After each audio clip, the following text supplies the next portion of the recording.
big T don't miss.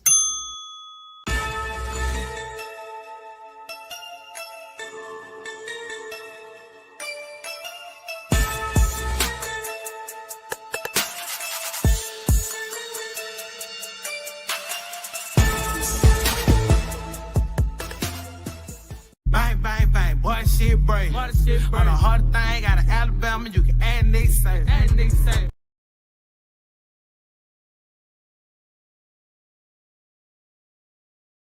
Now our feature presentation.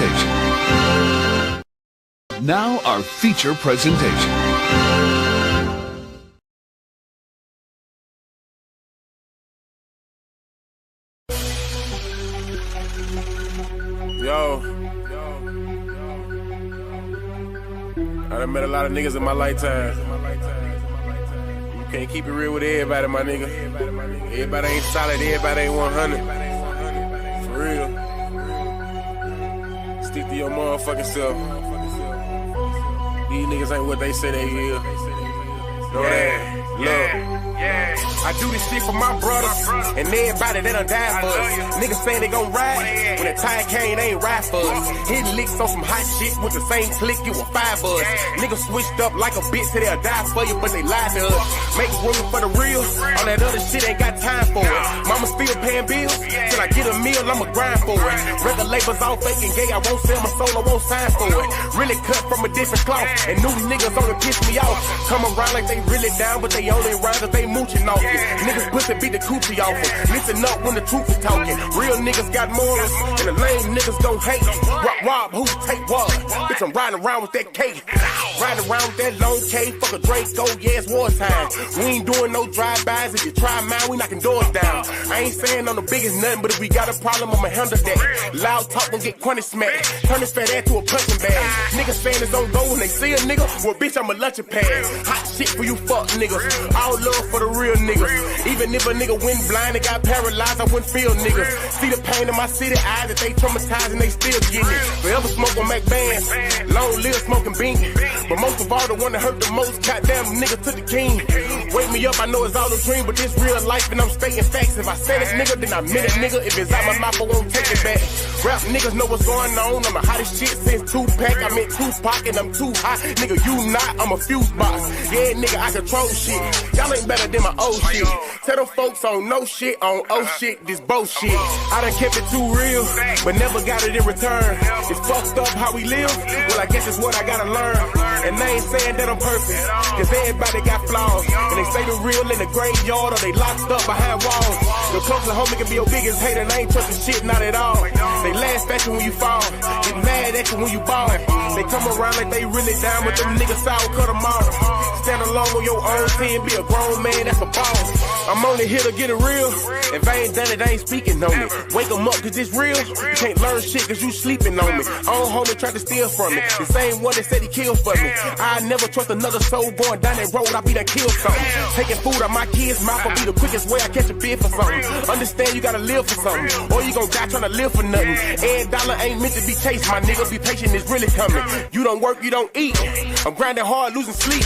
I'm taking drugs to take the pain away, but somehow the shit getting weak. And the fact that niggas so quick to try you in these streets and thinking shit sweet. Niggas fast, they gon' fleet. In the meantime, I found my own grind, I got my own shine, yeah, I spend my money on my own time. Bitch! I done kept it too real, but never got it in return. It's fucked up how we live, well I guess it's what I gotta learn.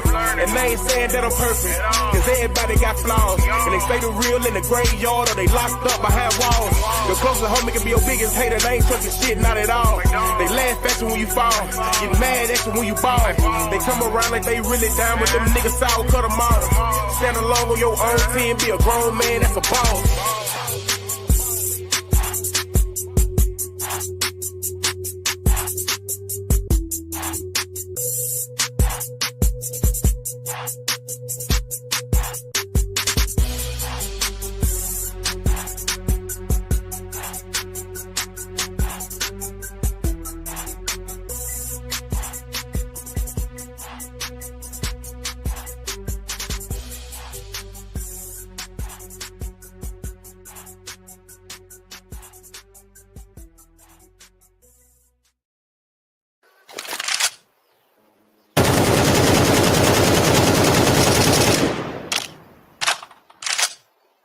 What's that word? It's your boy, the Alabama Hitter, and you are now tuned in to Hit Squad TV. Man, I appreciate y'all for tapping in, rocking with your boy tonight. You know what I'm saying? We ain't gonna be that long, but we're gonna touch on a few topics and you know what I'm saying, catch a vibe. You know what I'm saying? Because there's always a vibe over on Hit Squad TV. You know what I'm saying? Much love to everybody that's rocking with us. Sweet Bay Strawberry, salute to you for tapping in with us early. You know what I'm saying? Reflections with Kimberly Wilson. Salute to you. Divine Black Rose. Salute to you. Cam said, God bless me with a second granddaughter Saturday. Then God bless me with a second nephew. That's what I'm talking about. Hey, man. Prayers for all the newbies. Hope they happy, healthy, and you know what I'm saying? Have a productive life. That's what we on. That's what we on, man. You know what I'm saying? Everybody smash that like button if you haven't done so already. And we're going to get into a couple topics, man.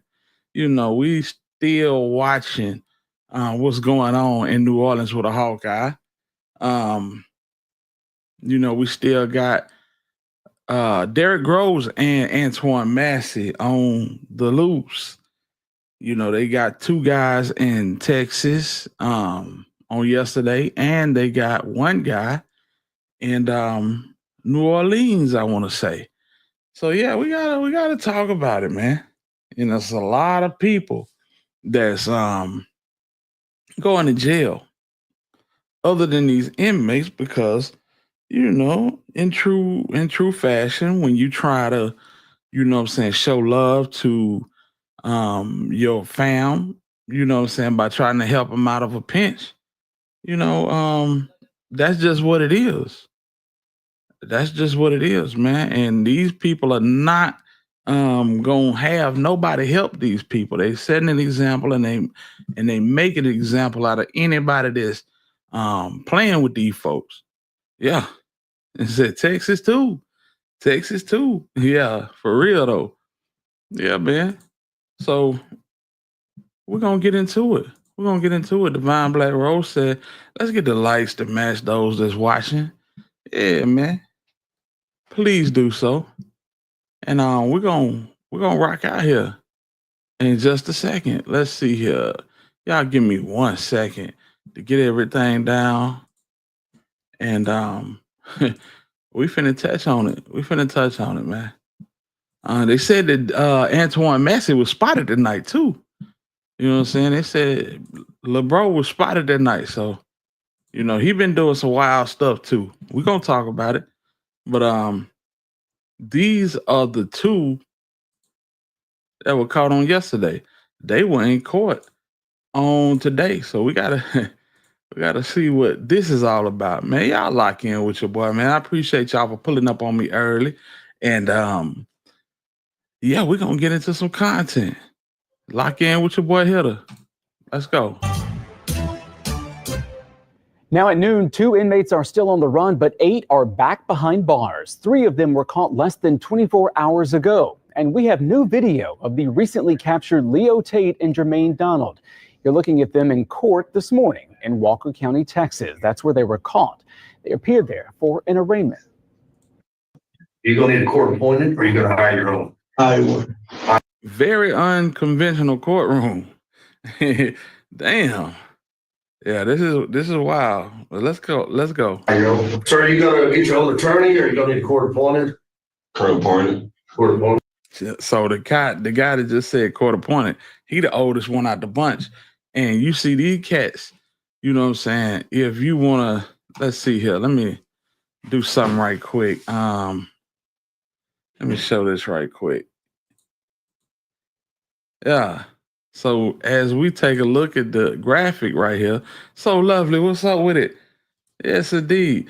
So the two dudes that are in court right now are Jermaine Donald and Leo Tate. You see, both of them got haircuts. The barber that cut these boys better pray to God that don't nobody find out where he at, because they are not cutting nobody no slack, man. They're not cutting nobody no slack. So this fella right here and this fella right here are the ones that got caught in Walker County, Texas. Miss Jahiem, what's going on? Salute to you. And always salute to So Lovely. I appreciate both of y'all, man. But I just wanted to give y'all a little context. I'm gonna bring this down and we're gonna get back to it. Okay. That's for local charge in Louisiana? In Louisiana? Yeah. Cool Party too. And you can watch the full video on our app and, of course, at WWL+. The court says another hearing will be scheduled to determine when they will be brought back to Louisiana. Good afternoon to you. Thanks for being with us at noon. I'm Mike McDaniel. We also have new mugshots of Leo Tate and Jermaine Donald after they were caught last night. So these are courtesy of the Walker County, Texas jail. As we mentioned, we are working to learn when they will be extradited back to Orleans Parish. Meanwhile, a third escapee was caught just an hour away in Baton Rouge last night as well. Police say Linton Van Buren Jr. was caught while sitting on a bench near a department store at the Hamanera Plaza Shopping Center on Airline Highway. Van Buren was later taken to a state facility by state police. Fam, if you are on the run, fam, why would you take your dumb ass to a shopping center and sit on a bench where it ain't nothing but cameras, and some more cameras? Come on, man. You got to make it make sense to me. Damn, boy, you wanted to go back, didn't it? I really believe you wanted to go back. He said, let me just sit right here. Let them make out who I am. And yeah, at least I'll be able to sleep tonight. You know what I'm saying? That's the type of time these niggas on, because when you break out and you don't have any type of plan afterwards, you know, you basically a pariah. Nobody want to touch you. Nobody but family. And they watching your family like a hawk. If you got a girlfriend, they watching her like a hawk, breathing down these folk neck. Freedom of Information Act is in full effect. They looking at their phones, their text messages, the whole nine. So if you reach out to them or they reach out to you, guess what? Both of y'all going to jail. Let's go. He's also arrested a man named James Randolph in Baton Rouge, where Van Buren was found. He's accused of helping him during that escape. Randolph was booked into the East Baton Rouge Parish Prison. So let's take a look at the overall update here. As you can see, Derek Groves and Antoine Massey are still the only ones who have not been called. If you happen to know where they are, or if you see them, call 911 immediately. There is an active reward of $20,000 for their capture. We, of course, will have additional updates on this in our later newscasts and, of course, online. Yeah, man. So it's kind of crazy. It's kind of crazy that Buddy went and sat at a damn shopping center. You know what I'm saying? And waited for these folk to come and get them. Yeah, that don't make no sense. It said, G Money said, his squad, salute. Who Trump pardon now? I'm glad you said that. I'm glad you said that. Let's just go and see who Trump pardoned. Which was funny as hell. Well, we'll get into it. Hold on, yeah. We'll break that down too. Come on. Yeah, because Trump did issue out a pardon. He did issue out a pardon. Give me a second to let that load up. But yeah, Trump pardoned two people that really didn't need no pardon, but we can't really gripe on who Trump pardoned, because hell, he done pardoned Lil Wayne and Kodak Black. So, you know, one thing I can say about Trump, it don't look like he discriminate. It does not look like he discriminate, man. And we're gonna get to that in a second, but yeah, fam, that boy wanted to be caught. With Linton Van Buren. Yeah. And it's sad because, bruh, you got somebody helping you. You got to be smarter than that. You got to be smarter than that, fam. So anyway, back to the pardon situation. Let me see what I can find right here. All right, y'all. This is who Trump pardoned. And before we go there, salute to Miss Diane for the $5 super stick. I appreciate you, Miss Diane. Yes, indeed. Thank you so very much. Yeah, but this is who Trump pardoned, y'all. Check this out. Y'all remember these people from the USA Network? Freaking out over here. Well, I have shed so many tears. The president called me personally as I was walking into Sam's Club, and notified me that he was signing pardon paperwork for both of my parents. So both my parents are coming home tonight or tomorrow, and I still don't believe it's real. I'm freaking out. The fact that the president called me, I will forever be grateful for President Trump, his administration, and everyone along the way, all of my lawyers, the people who put in countless hours and effort and love for my family to make sure that my parents got home. And her parents are some damn scammers. You know, some insider traders. Y'all know Steve Chrisley. They had a show on USA called Chrisley Knows Best. His wife went to prison. He went to prison. He wasn't supposed to get out until 2032. She wasn't supposed to get out until 2028. But Trump made it happen for him. You know what I'm saying? Yeah. K-Dog, what it do? Robert Hill, salute to you. Yes. They had a reality show and didn't pay no taxes. Yep. Making crazy money down there in Atlanta. Mm-hmm. Yeah. Damn scammers. Yeah, but see that's near and dear to the president's heart because he don't pay no taxes either. He told y'all off rip. I'm gonna let her finish. I'm eternally grateful. I'm freaking out. I'm still sweating. We're getting some clothes together for mom and dad, getting their room put together upstairs, and I'm just speechless. I can't thank you guys enough for sticking with my family along the way and for loving us and supporting us. And Grayson's showing me like all of these things that people are posting, and we are so grateful to all of. Anyway, so she got a call. Anyway, yeah, he pardoned the Chrisleys, and we're gonna have to check out because G Money said that Derek Chauvin possibly has been pardoned. That would be crazy. That would be crazy as hell. Yeah, man. But I just wanted to show y'all that. And I also wanted to show y'all this right here. Hold on, hey, what y'all know about this? This nigga do all of that talking, fam. All of that talking about Key Glock, talking about Dolph, talking about DDG, Blueface, all them people. And lo and behold, he go and do a concert. And I swear to y'all, it can't be 50 people at this concert. Look at this. When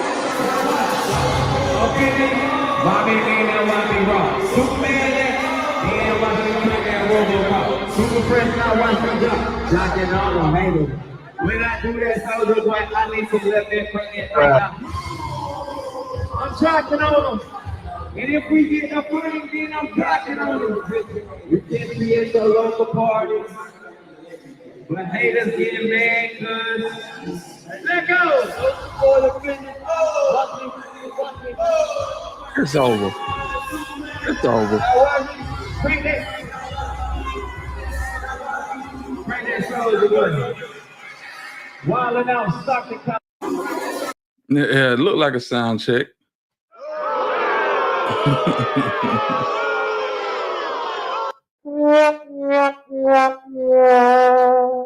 Yeah, that shit is horrible. Horrible. His kickback is acapella too, no track. Yeah, man. Crazy. And this is textbook clout chaser. This is a textbook clout chaser. Anytime somebody make headlines, you know what I'm saying, he gonna pop out. He gonna pop out, running his mouth, you know what I'm saying, trying to get a piece of the action. You know what I'm saying? Ian 2 says, more people cutting my grass than at his concert. Fam, I'm telling you, but that's what you get. That's what you get when you just run your mouth without any type of precaution. You know what I'm saying? Super clout chaser. Super clout chaser, man. You know what I'm saying? And hold on, let me show y'all this before we go forward. When you talk about a hard head nigga, you talk about a hard head nigga, man. Oh man, we gotta check this out. That bitch been stuck in my head. Y'all remember Beto, right? Beto got hit up about a month ago, and he started going live like 24/7, all in the hospital, doing videos and whatnot. He said bullet fragments is still falling out his head. Can you imagine that? Man, shout out to Nothing for the $5 super sticker, man. I appreciate you, bro. Much love to you. Yes, indeed. Oh man, shout out to my OG, Alabama hitter. These young guys ain't hearing you, man. They don't care. They want nothing but clout. Absolute facts, bro. Hey, y'all want to get a little insight into what happens in my city? Y'all check out Murder Ham, man. Real talk. It gonna turn your stomach, but it's real life. It's real life. And I tell y'all a lot about some of my people. I tell y'all about my nephew all the time, and you know what I'm saying. Unfortunately, my nephew is on quite a few of those videos. So rest in peace to him. God bless him, and God bless his dad. But yeah, fam. Shout out to Murder Ham, man. Keep doing your thing, bro. I see you hella consistent. You know, in this game, we blog about stuff that's, you know, it ain't the prettiest in the world, but we I salute you. I salute you, bro. Keep doing your thing.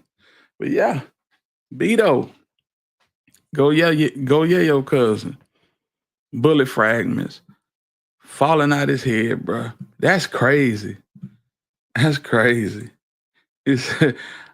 I'm the first to perform a weekend at Barney's concert. Come on, man. That shit was bare bones. That shit was bare bones. I'm talking about skinny as hell in there. Okay, that's all. Appreciate the shout out, OG. Nothing but love here. I most definitely salute you to the end, man. Real talk, man. I appreciate you, big homie. You already know what it is, man. But yeah, man. Shout out to Beto. Stay out the way. Get well. You know what I'm saying? One thing I can say about Beto and Go Yayo been dropping some fire. So hopefully he can stay focused, stay away from, you know, Lil CJ. Lil CJ Casino brother just got a life sentence. So all of them niggas need to get little, stay low. You know what I'm saying? Before they end up like the young star out of Memphis. Yeah. Y'all remember this cat right here. Let me get to it. Y'all remember this cat right here, right? Yeah. This is a situation in Ridgecrest where Trey Slime got hit up. Trey Slime went to the hospital. You know what I'm saying? People didn't think Trey Slime was going to make it because he got hit in the face. And he shook back. And not even a month later, that's Trey Slime. Signed to Lil Migo. You know what I'm saying? And a lot of people feel like Trey Slime was signed strictly to put in that hand and finger work enforcement, so to speak. So he gets hit up. And not even a month later, they got Trey Slime out here wanted for first degree M, bruh. First degree M. Crazy. Crazy work, man. You know what I'm saying? And the story is not as clear as we would hope it would be. I've heard that he's being pursued for hitting up a homeless man. And y'all can see right there, that's Trey Slime and Lil Migo. Together, they're plug brothers. You know what I'm saying? Some people say he got he got this charge from hitting up a homeless man. But I do know that when he got hit last month, Baby Walk Down was trolling majorly. Y'all, if y'all from Memphis know about Lil Double O, Baby Walk Down to Lil Double O, little brother. So yeah, it's just a bunch of stuff going on in Memphis. And I seen somewhere that they got police from everywhere in Memphis. These people are not playing, fam. They not playing. They gonna get Memphis back to normal one way or the other. Yeah, one way or the other. And if I was y'all, I'd stay out the way. I would stay out the way because it's too many agencies. Man, somebody sent me something. And I'm like, damn, we know that the Memphis police cars is blue and yellow.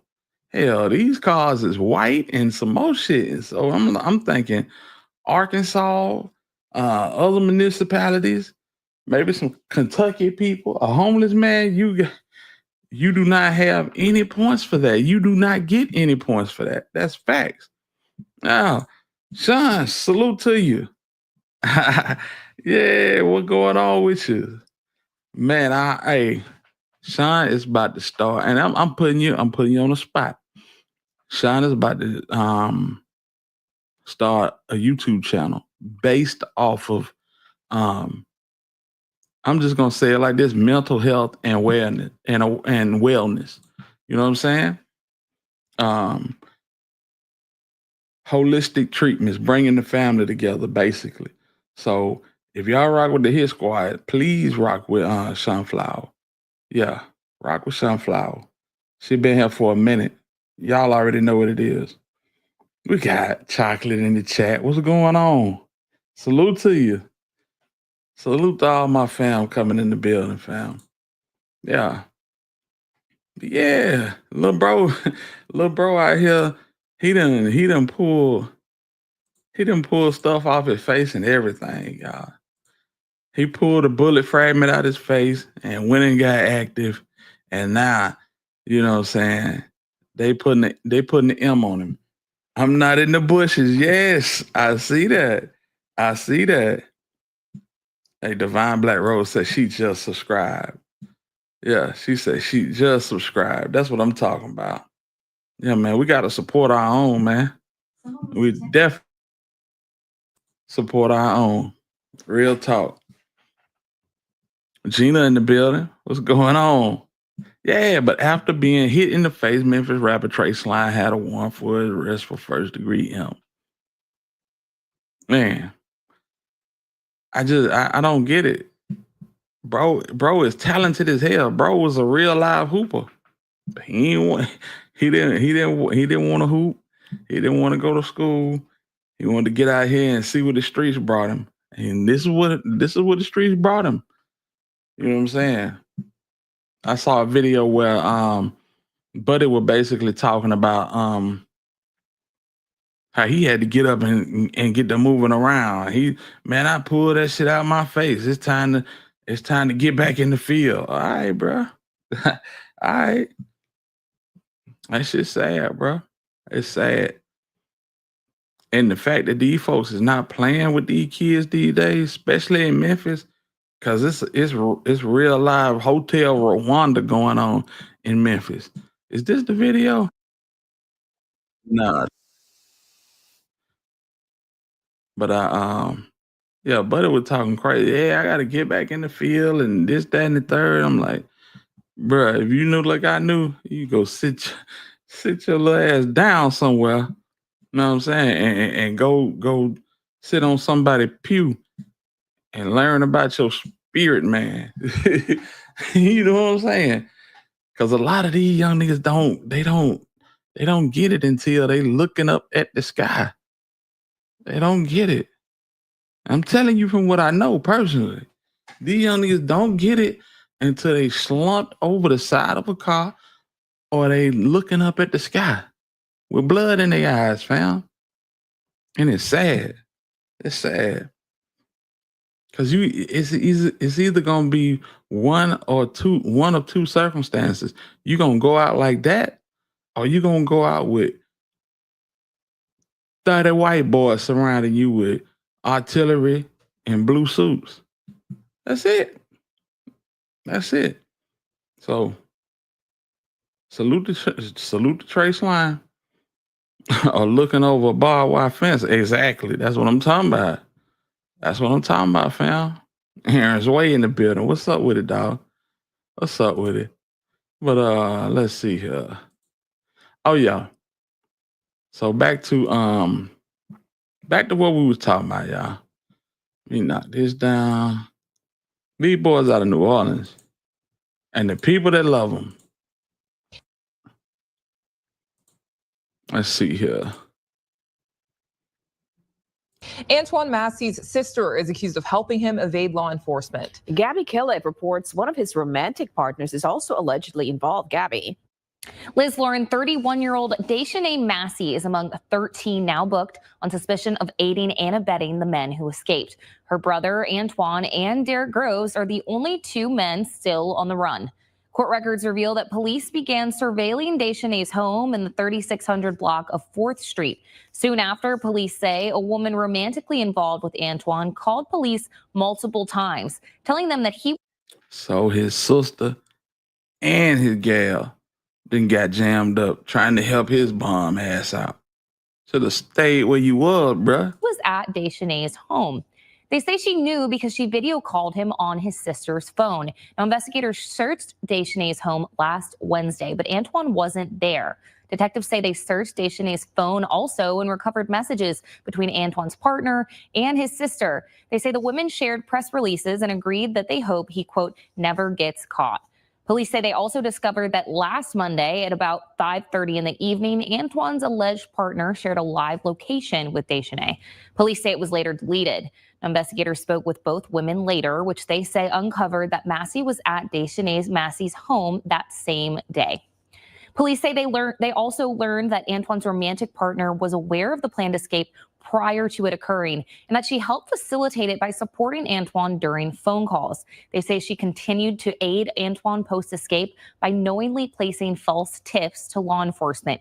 Investigators have also secured a warrant against Antoine's romantic partner. This is crazy, man. Oh, but they going after the romantic partner and everything, fam. Hey, boy, hold on, let me show y'all something. And bro, he just playing. He just playing. Look at this. Hold on, y'all. He just out here. He doing whatever he want to do, living his best life. This was for Memorial Day, y'all. Been gone for 14 summers, man. Yeah, but I ain't swum since 2000.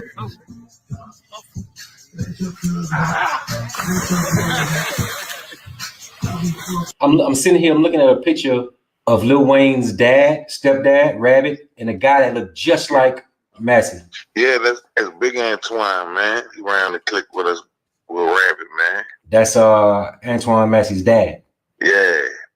Shit, his dad was executed when Twine was like 8 years old in front of Twine. Matter of fact, when they killed his dad, they put a gun to his head when he was a baby, when he was a little boy. The whole family. Somebody who was after his dad? The people who was after his dad did that? Somebody had robbed his daddy and killed him in front of the family. Somebody that was, somebody that came up underneath him.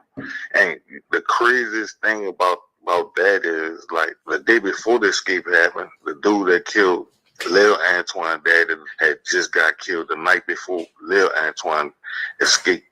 That's some ironic stuff. Bro, what do you think him seeing that at such an early age did to his character, did to his psychological aspect? That's so. Man, that man, for any kid, man, that'll mess a child up for to be involved in something especially heinous as that. The stuff that he has seen, man, the people, man, the system really failed him, man, because he really brought up on the violence. Because once that happened, bro, that's traumatizing for the rest of his life, dog. Yeah, that's why he got that shit on his face. Yeah, we just gonna keep it a whole buck. You know what I'm saying? And it's sad. It's sad, but you gotta have some level of common sense. You know what I'm saying? If you want to mess, you can go and sit down for a little while and then come out and then ingratiate yourself into society. You know what I'm saying? You can do that. But when you breaking out, you know what I'm saying? They said, bro, escaped like 4 different times. They said in 2019, he broke out and he made it all the way to Texas. Yeah. Yeah. In other news, Trump is hey, we talked about that right before you came in here. Yeah, he pardoned the Chrysler's and said, "Now Diddy begging." Yeah, Diddy not going nowhere, fam. Diddy not going nowhere. They didn't, man. That what Capricorn cornbread, whatever her name is, Capricorn. I don't know her last name. Capricorn, whatever her name is. This woman then got on the stand. No, you good.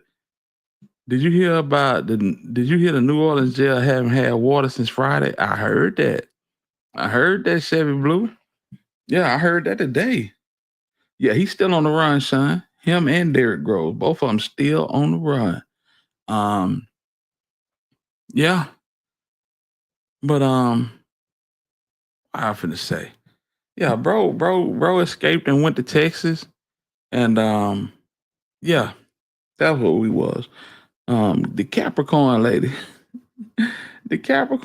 hopped up on the stand today and basically told folks that Diddy kidnapped her. There's a lot going on in this trial, fam. I can't wait to see the movie. they need somebody like Lil bruh that made Get Out. Yeah, he need to make this movie, man. Either him or the dude that made Sinners. For real. Yeah. And damn Gene Deal, man, please don't talk about Gene Deal. Gene Deal is a clout chaser of the worst kind. And I'm tired of him. If you is so privy to all of this information, why are you not in the court on the stand? You know what I'm saying? And people gotta ask themselves that when they watching these videos. This nigga know everything about everything. But you ain't get called to court? You ain't get subpoenaed? Come on, fam. You embellishing. You taking, and especially now, he taking shit that he know and from the court records and just putting shit with it. He just putting shit with it. This nigga is crazy. Salute to him. But I seen one video where the man said everybody thought the baby water was what he said. He thought everybody thought the drugs was in the baby oil. No, they was in the drugs was in the eye drops. Like eye drops? Shit, before the trial started, he said that the baby oil was in the he said that the drugs was in the liquor. I remember this. I'm like, damn, right? And people say his story ain't never changed. No. The parts that's actual fact, yeah.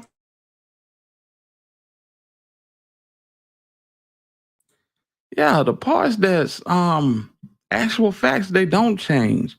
But everything, all the dressing and all the, you know what I'm saying, the trimmings around the shit, this shit changing every single day. And he making a bank off of art. Shout out to Art of Dialogue, but damn, this nigga's lying his ass off over there. Like for real. The drugs was in the eye drops. Well, who going to the party looking for eye drops? Or is niggas is using eye drops and dropping? Man, I'm not finna try to make no sense out of that shit, man. Yeah.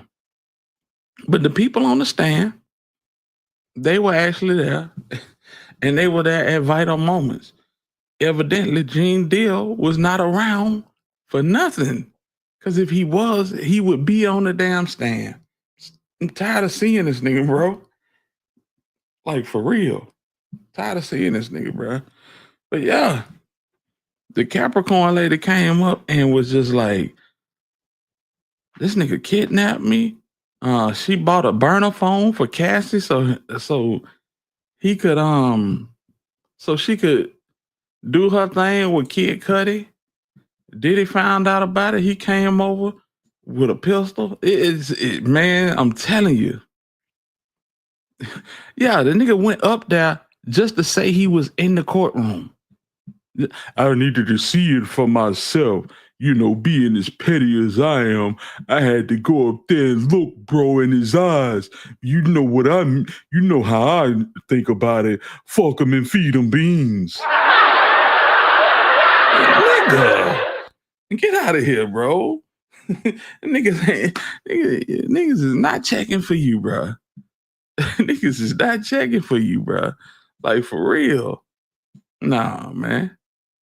Let me see if I can find something that when did this drop? Okay. Yeah, let's go. Damn, it's right on the screen.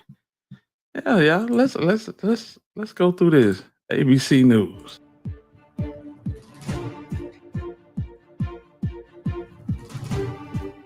Hello there, I'm Eva Pilgrim. Thanks for streaming with us. Week 3 of testimony in the Sean Diddy Combs trial, starting with the music mogul's former assistant, Capricorn Clark, taking the stand. She testified she was held against her will twice, at one point alleging she was forced from her apartment and into a car to take Combs and one of his bodyguards to the home of rapper Kid Cudi to, quote, kill him. Cudi. That shit crazy, bro. This man had one song. Every day and night. Da, da, da, da, da, da, da. Y'all remember that? Okay. This nigga more famous than he ever been in his heyday. Capricorn Clark, that's her name? Okay. Yeah, he told Capricorn Clark to get up ass in the truck. I'm about to yes. And y'all notice something, right? They keep sliding Lauren London's name into the equation. I hope it ain't nothing. I hope it's all for nothing. Cause I'm a diehard Nipsey Hussle fan, man. I hope it's all for nothing. You know, they said it was one day that Capricorn and Cassie and Lauren London was in the room.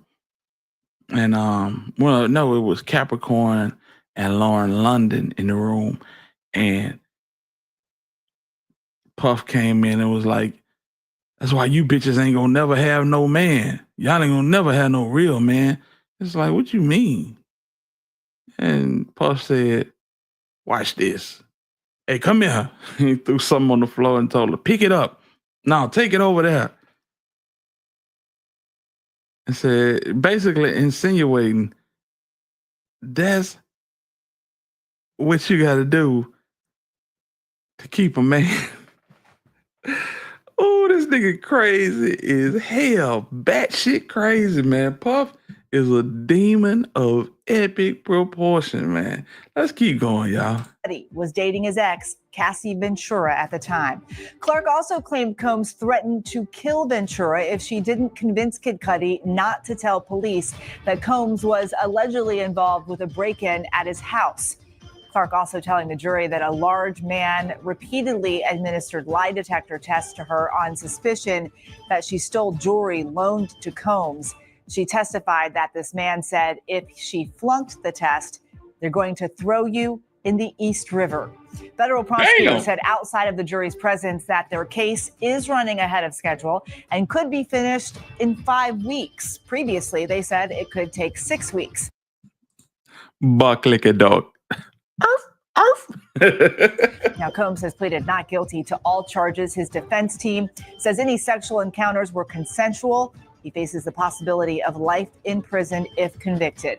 We have our team closely following the case from inside the courtroom. Let's get right to the federal courthouse in Manhattan. That's where we find our chief investigative correspondent, Aaron Katursky. And Aaron, What y'all think?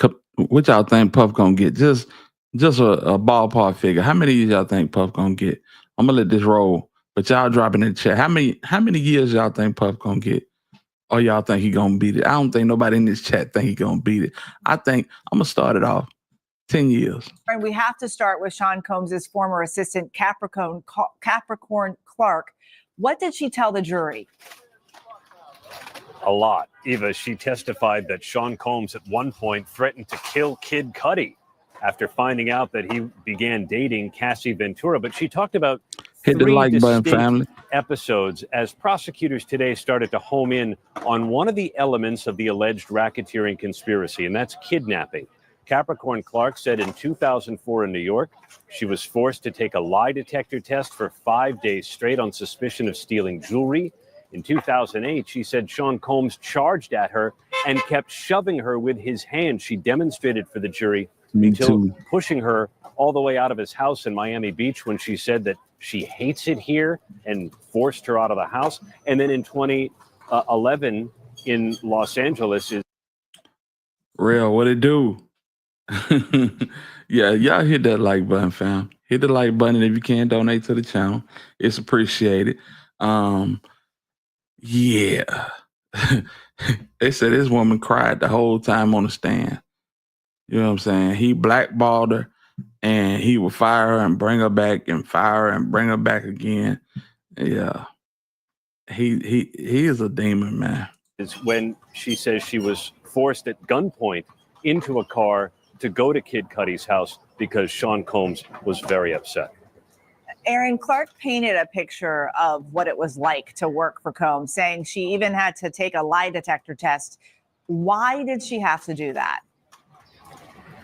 This goes back to July 4th weekend in the Hamptons. Sean Combs was hosting one of his now famous white parties, and he was able to wear 3 very high-end pieces of jewelry loaned to him by Jacob the jeweler.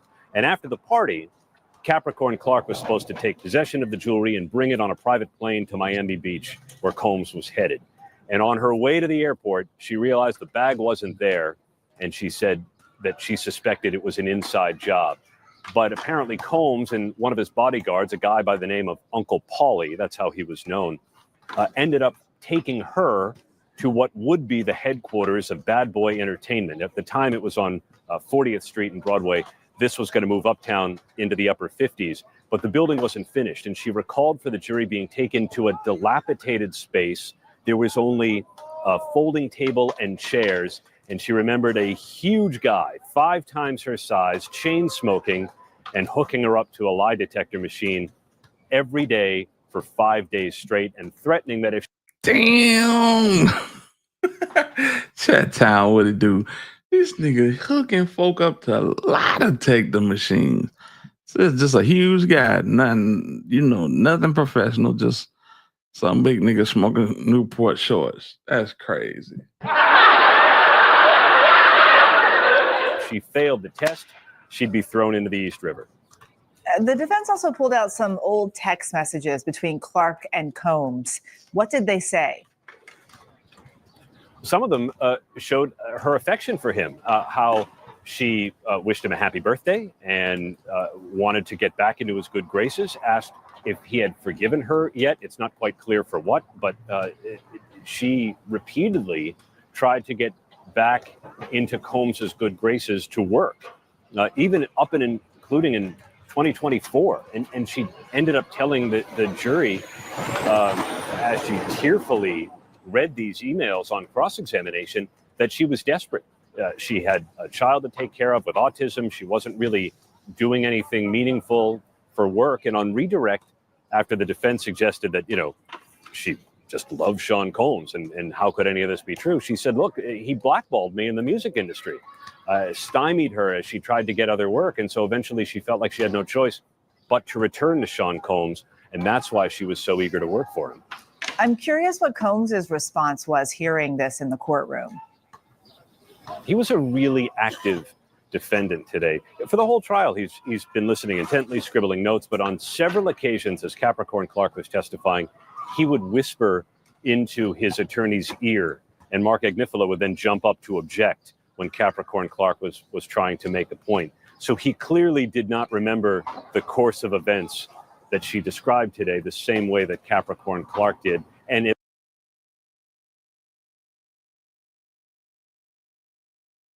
That's a fact, Divine Black Robe. But there was one point where she was making 90,000. What did they say? Chocolate, I know you in here. They said she was making 90,000 with Jive Records and left Jive to come back to Bad Boy for like a $30,000 pay cut. So I mean, that's a discrepancy, fam. If a nigga blackballing you and you already over at Jive, why would you come back? You know, it's just weird shit like that. That if you don't catch it, it'll go right over your head. You know what I'm saying? it was almost as if he was directing some of the cross-examination. Aaron Kotursky for us there outside the federal court in Manhattan. Thank you so much. And here to dig into the start of week 3 of this trial is ABC News legal contributor Brian Buckmeyer. You've been in the courtroom almost all of this trial, right? So whose testimony so far do you think has been the most significant? Well, I mean, I think the obvious answer has got to be Cassie Ventura. Cassie Ventura for a number of reasons. One, according to the government, she is victim number 1, and she does describe a lot of the allegations that the government is putting forward against Sean Combs, whether it be the racketeering conspiracy as to how this criminal enterprise operated, the different players. She's named a few of the security guards, for example, D-Rock, Ruben, also the sex workers and dancers who participated in these freak-offs. She's named them all because she participated in hiring them, according to her, because Sean Combs made her do so. And then, of bullshit. I'm sorry. Anyway, it is it's an atmosphere to where, you know what I'm saying? I tell my son all the time, watch who you hang with, because either you gonna rub off on them or they gonna rub off on you, and you can't take the chance of them rubbing off on you. I think everybody got under the influence of, you know, what they seen going on with these Making the Band folks, the Danny the Kane folks, the Day 26 folks, you know what I'm saying? Dirty Money folks. Everybody was kowtowing to this man. So, you know, that was just the dish of the day. Everybody kind of like played their role. Same way Cassie did, minus the freak offs. You know what I'm saying? Heard what it do, man. Of course, just hearing the other details, like Kid Cudi's car being hit with a Molotov cocktail, that's really giving us direction as the case continues. Okay, today we heard from Capricorn Clark. She detailed some violence against Cassie Ventura and also against herself. Why does this matter?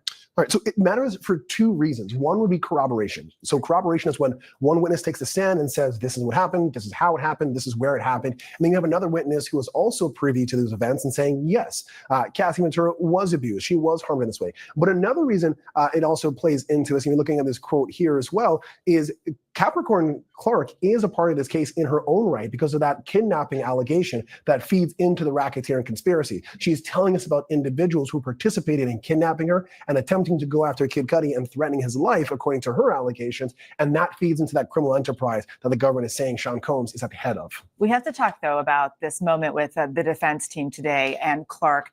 They brought up these old text messages that they had found between her and Combs. This one here really stood out in that line of questioning. Why talk about this? Yeah, so in court, it took them a little bit of time to land this plane, but it did come out pretty well. They had it up there as a piece of evidence. I think the idea here is that people keep going back to Sean Combs. There were allegations that he had pushed her at one point in time, and then she quit. Then she went to another job where she was making over $30,000 more than she was at Sean Combs' job, and then she decided to come back again. And then there it is, y'all. That's the shit I be talking about right there. Why would you, why would you leave?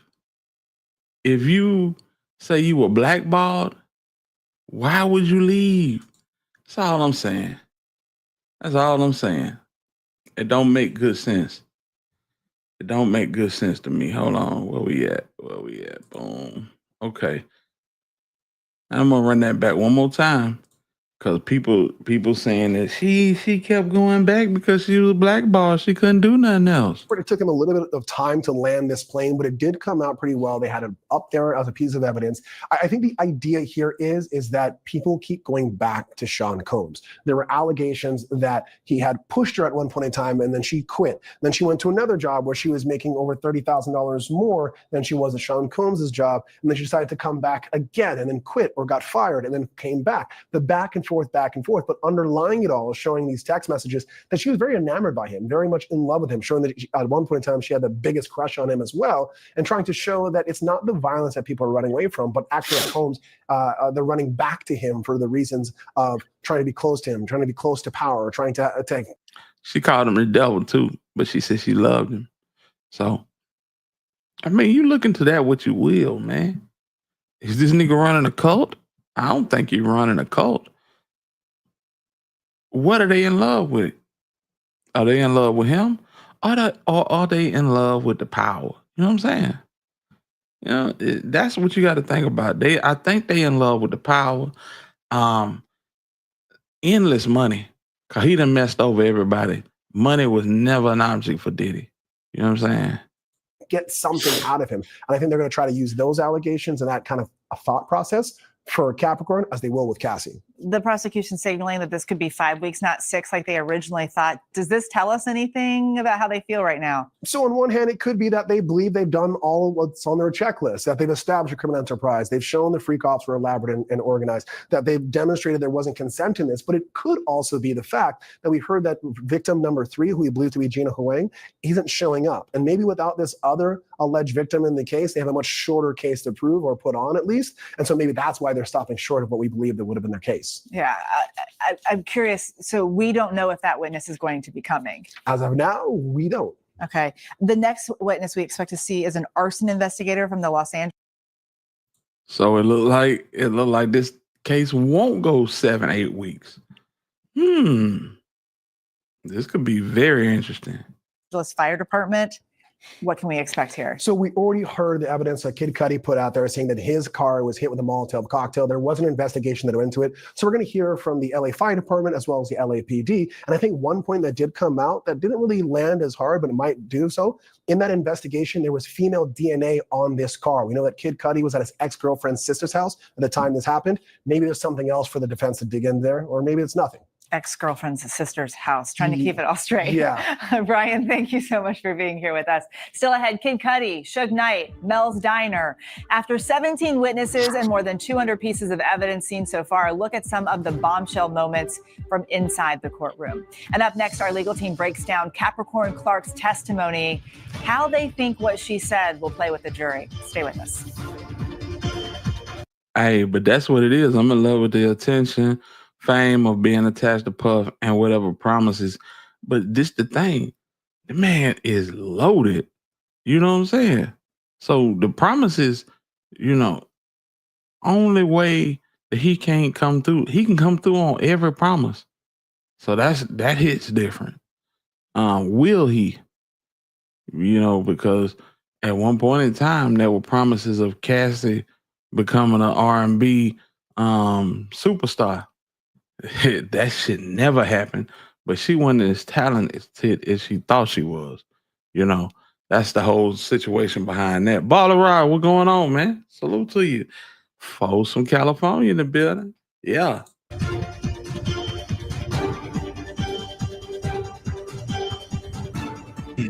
Y'all hit that like button, fam. Hit the like button, and if you can, donate to the channel, man. And if you're not Welcome subscribed, back. subscribe. Week 3 of the Sean Diddy Combs trial featured key testimony from another one of Sean Combs' former assistants, Capricorn Clark.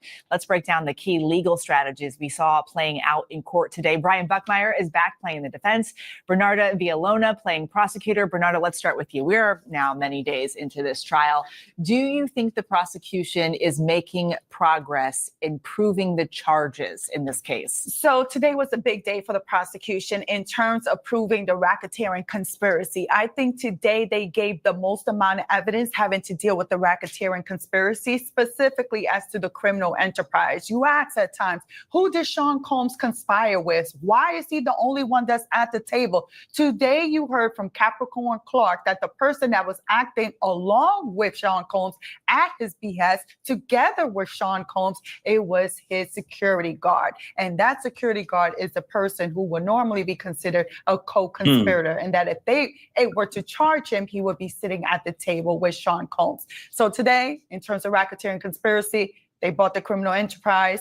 They also brought another predicate act having to deal with the kidnapping, and not just on one occasion, but on multiple occasions. The one of going to Kid Cudi's house.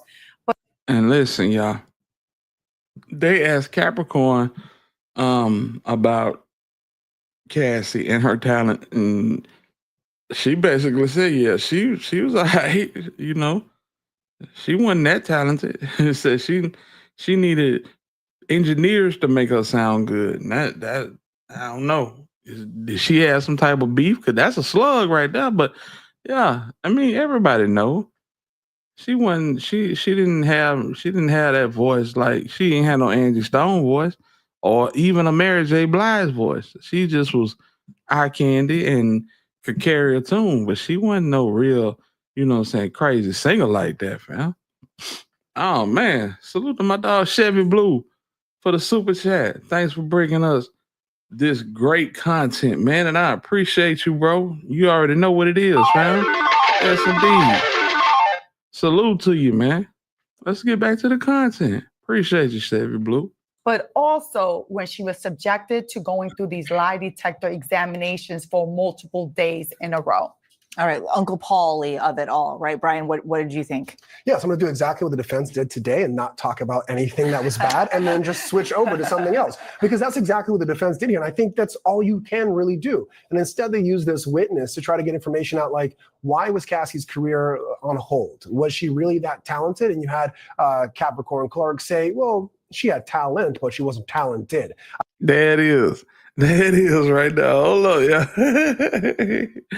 And not talk about anything that was bad and then just switch over to something else, because that's exactly what the defense did here. And I think that's all you can really do. And instead they use this witness to try to get information out, like, why was Cassie's career on hold? Was she really that talented? And you had Capricorn Clark say, well, she had talent, but she wasn't talented. I think they're trying to go after the argument of saying that Sean Combs wasn't controlling her career to a point that she couldn't get music out, just that she wasn't that good. And I think that's another argument that they tried to focus on and really just sidestep that issue, because they didn't touch that a lot, if at all, on cross-examination. I mean, she had a hit before she signed with Sean Combs. And so did Vanilla Ice. and not as many. And I think that's what the defense is going to argue. I think because she had one hit. She's a one-hit wonder.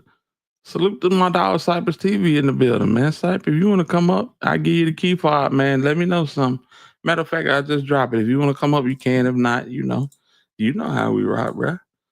Yeah, but she was a one-hit wonder, fam. You know, everybody can get one of them off. You know what I'm saying? Like, for real. You know, little party song, and you know, around that time, Diddy couldn't do no wrong. Everything we were putting out, man. That was around the time where, you know, we ain't going nowhere. Yeah, when he was dropping that, when he had Black Rob on the back of the flatbed doing whoa, you know what I'm saying? The nigga was on fire, bro. So yeah, when he dropped Cassie, you know, every do, you know, the little song, nigga was eating that shit up, man. What's up with it? What's going on, man? What happened? What's up with it, Sype? We finna get to the content. We talking about Sean Diddy, man. We talking about P. Diddy, yeah. The point she made was she was no Whitney Houston or Mariah Carey. I mean, no one Why is. go there? I mean, she brought that up on her own. It was a discussion about, so the context was. Hey, what Pop say? What's wrong? Jealous? Yeah, she was jealous as hell. She wanted that spot. And she didn't want to really, you know what I'm saying, throw herself out there, but she wanted that spot. It was a few of them gunning for that spot, jockeying for position, as they say. When you don't have it, you just don't have it. Right. You don't, you know what I'm saying? But if you got to look, you know, it's just like with Tam. Tam always say, he's a nice looking young man. But you know, that's only gonna get you so far. That's only gonna get you so far. You know what I'm saying? Yeah. So that is. Was she talented or was she not? And then she brought in that Whitney Houston Mariah Carey comparison and said that Cassie Ventura is what she called a studio artist, that she was someone who had to be in the studio and have the different technologies alter her voice in a way that made it a product that can be sold. And I think the idea there for the defense is the reason why her career didn't go so well, that she wasn't good when it came to live performances, which many people saw when Cassie did a performance for 106 in Park, that she could only be product in a certain way and not in other ways. And that's why her career failed. It wasn't because of the freak offs. It wasn't because of Sean Combs. Do you think that's a problem at all for the prosecution? Well, the prosecution is going to be able to deal with it, not just through Ms. Clark, but also through the other witnesses that testify, and also Cassie Ventura testified. So you got to think the defense gave it the spin that they could have with this witness, because Capricorn Clark was so damaging to the defense that the way that they were able to attack her was dealing with something else, having to deal with the coercion factor when you're dealing with Cassie Ventura. But let's not forget, though, that we have another victim that's going to come in and testify, and that is Jane. So what is your response to Jane and how she was actually controlled or not controlled? Who is Jane, dog? Y'all let me know. Who is Jane Doe? We need to find out. We need to find out who is Jane Doe. You know what I'm saying? Because, you know, we got Gina, she not coming. Who else said? It's another person that said they weren't coming either. Or they took somebody took some money. And do not be surprised if somebody ain't got no money to the jury. I'm just saying, all you need is one. What that boy say on Coming to America, that's day one. That's day one. Yeah, you don't need number one juror. You know what I'm saying? And Diddy is the type of person with the type of connections that could get an envelope to somebody. I'm just saying. We got to sit back and watch this, fam. Talk about Clark's testimony some more, because she also brought the whole Kid Cudi of it all. It was very intense in the courtroom. I was in the courtroom doing her testimony, and let me tell you, in terms of Capricorn Clark, it seems like she was almost crying through her entire direct. But because of her voice and how close she came to tears, literally, I would say for at least 75% of her direct.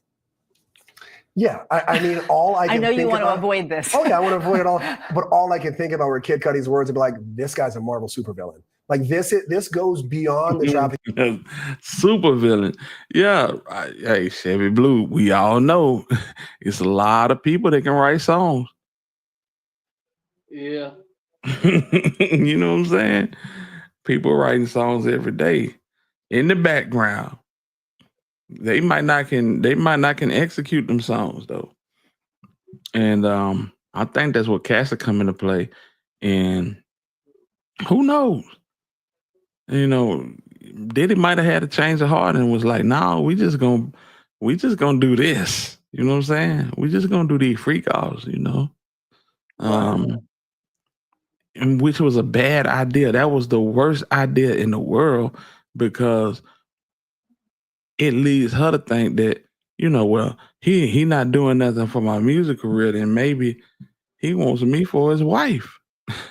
Which I don't see how in the hell she thought that she was finna train her way to a ring. You know what I'm saying? That's the craziest thinking I've ever seen or ever heard. 3 other victims listed as Jane Doe besides Gina. For real? That's why we got Divine Black Rose over here. She got that tea. She got that tea. She keep the information on lock, man. I appreciate her. Chat Town said I was gonna mention something to you, Hitter, but like I said a few minutes ago, actions speak louder than words, and you know how we rock. Now that's absolute facts, man. This goes beyond like sexual assault and abuse. This is someone that the government's going to say, look at the amount of force, look at the people that he could bring together to exert this force, to break into someone's home, to hold an employee at gunpoint, because that's what she accused Sean Combs of having a gun there, telling her, you're getting dressed. I don't care what you're doing. We're going out here and we're doing this, and I'm going to kill him. We're going to kill him. Were the allegations that were put forward today. And this is not the first time that we heard testimony of Kenny Sean Adams. Combs with a gun. So now you have Sean Combs with the gun, kidnapping Capricorn Clark. But guess who else and what other time you heard Sean Combs with a gun? When it came to Mr. James and when he said he got in the car, Sean Combs had 3 guns in his lap and they were going after Suge Knight. So not a bad light for the defense is now starting to pile up with each witness that comes in to testify. Well, and she also talked today about how she called Cassie Ventura when all this was going on with the car. Yeah, so it's kind of suspect exactly how it happened because she didn't have a 100% accurate recollection of how it went down. But she said at one point when Sean Combs and the security guard were inside of Kid Cudi's home that she took the moment to first call Miss London and also to call Cassie to give them a heads up like, look, Sean Combs is inside of the house. He wants to kill Kid Cudi. You know, someone do something. I will say this for whatever it's worth, though. We heard this event from Kid Cudi. We heard it from Cassie, and now we heard it from Capricorn Clark. And all 3 of those stories have different versions of what happened. Yeah, that's true. Ain't no party like a Diddy party. One thing we got to keep separated, Chat Town, is a Diddy party is one thing, but these freak offs is something totally different. You know what I'm saying? And that's why people like Steve J can say, I never seen nothing like this from my boy. You know what I'm saying? Because he probably didn't. You know what I'm saying? They don't know about the candle wax and the baby oil and the Ultra Glide and, you know what I'm saying, the big Chippendale dancers coming through to run trains on Cassie. You know what I'm saying? Because the Diddy parties are just that. You know what I'm saying? And I was guilty of this as well, thinking that, you know, the Diddy party, you know, they have a regular party and then after it was over, you know, it's this and it's that. But as long as we go into this trial, we are not hearing anything criminal or just, you know, crazy happening at a Diddy party. It's always the freak offs. It's either the freak offs or these incidents where he going crazy, beating these women down, toting guns, you know, crazy. Let's keep going.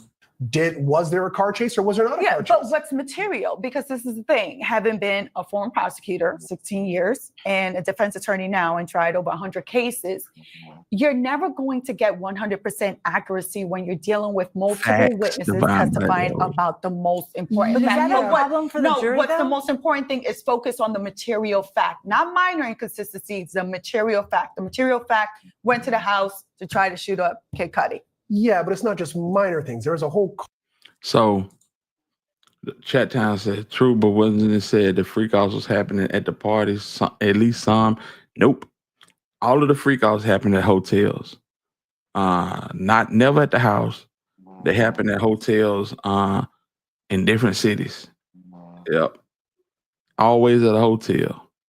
Car chase that was added into it. There were whole arguments that were added to it from different people. So I agree with you. Yes, was the person wearing a green dress or a brown dress? Yeah, that's minor. But it wasn't just minor differences in the stories. All right, we have to leave it there. We're out of time. Brian, Bernardo, thank you both for being with us. Coming up, after 17 witnesses and more than 200 pieces of evidence seen so far, a look at the bombshell moments from inside the courtroom. Stay with us. Yeah, fam. So this shit ugly. It's going. It done went Cypress from will he beat it to how much time is he gonna get? How much time after you've heard everything that they got going on with this case? How much time y'all think that he gonna get from this? Because I don't think he can beat this thing just clean. You know what I'm saying? Damn. Okay. Let me mute Cypress. Well, yeah. So that's what I'm talking about, y'all. How many years is this man gonna get? Because he, after hearing all of this shit, you know he finna get some time. He may not be guilty on all the charges, but shit, most of them. Yeah. Hey, goddamn Cypress came over here and got comfortable. I'm like, God damn. Oh, it's all good. It's all good. That was the mute button for. Yeah. Not to throw y'all the content hitter, but did you read my content? Did you read my comment earlier? I didn't. Retype it for me, chat time, if you don't mind. Yeah. But yeah, bro, definitely finna get some time. He is not beating this straight up. Not like I thought he was. And just to be perfectly honest, them lawyers, they gonna basically help him not to get life. Because I believe if he didn't have all of them top dog lawyers, yeah, it would be over with. It would be over with. He out of here. For how long? I don't know. Let's see here. And give me one. And let's see here. Divine Black Rose said that kidnapping charge may get him life. I think without it, 20 to 30. Yeah, it's possible. Herb said 5 years. Nah, I think it's gonna be more than 5 years. I said 10. I need to get Sasha done.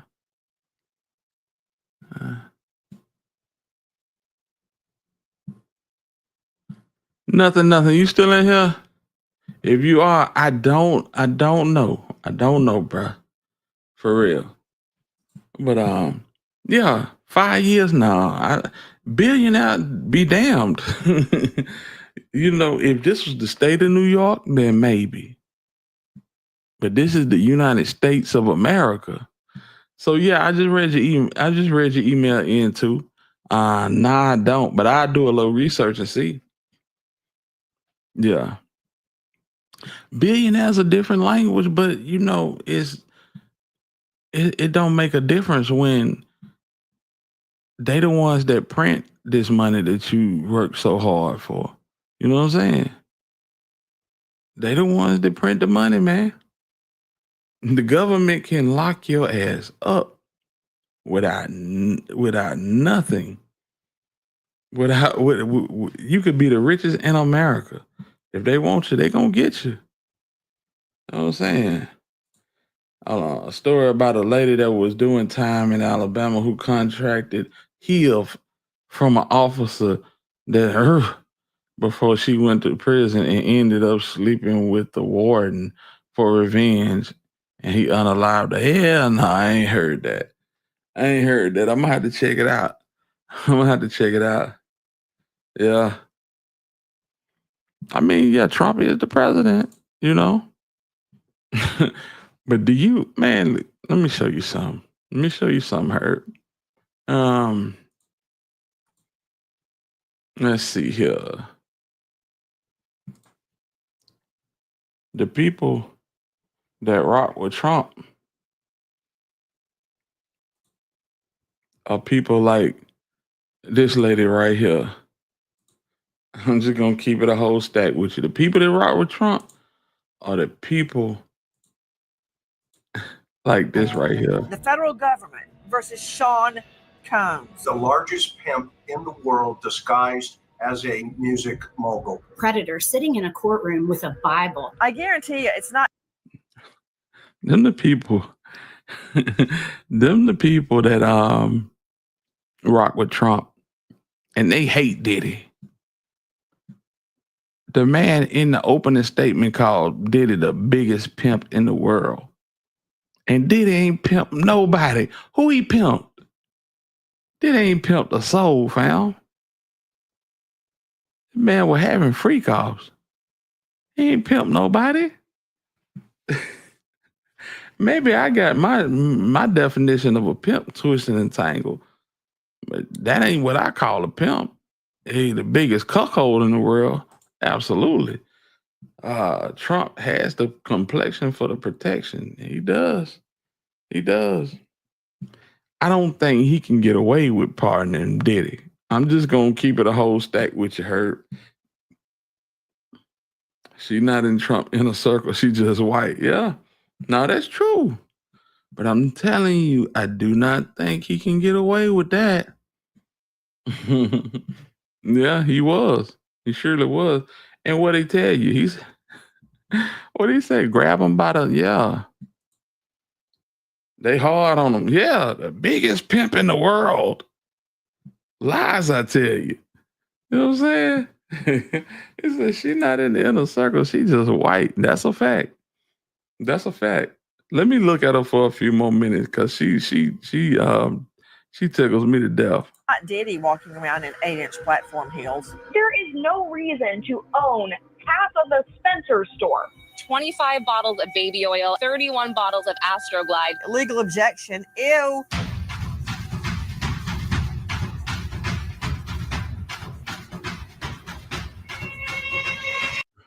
She said, Diddy walking around in 8-inch heels.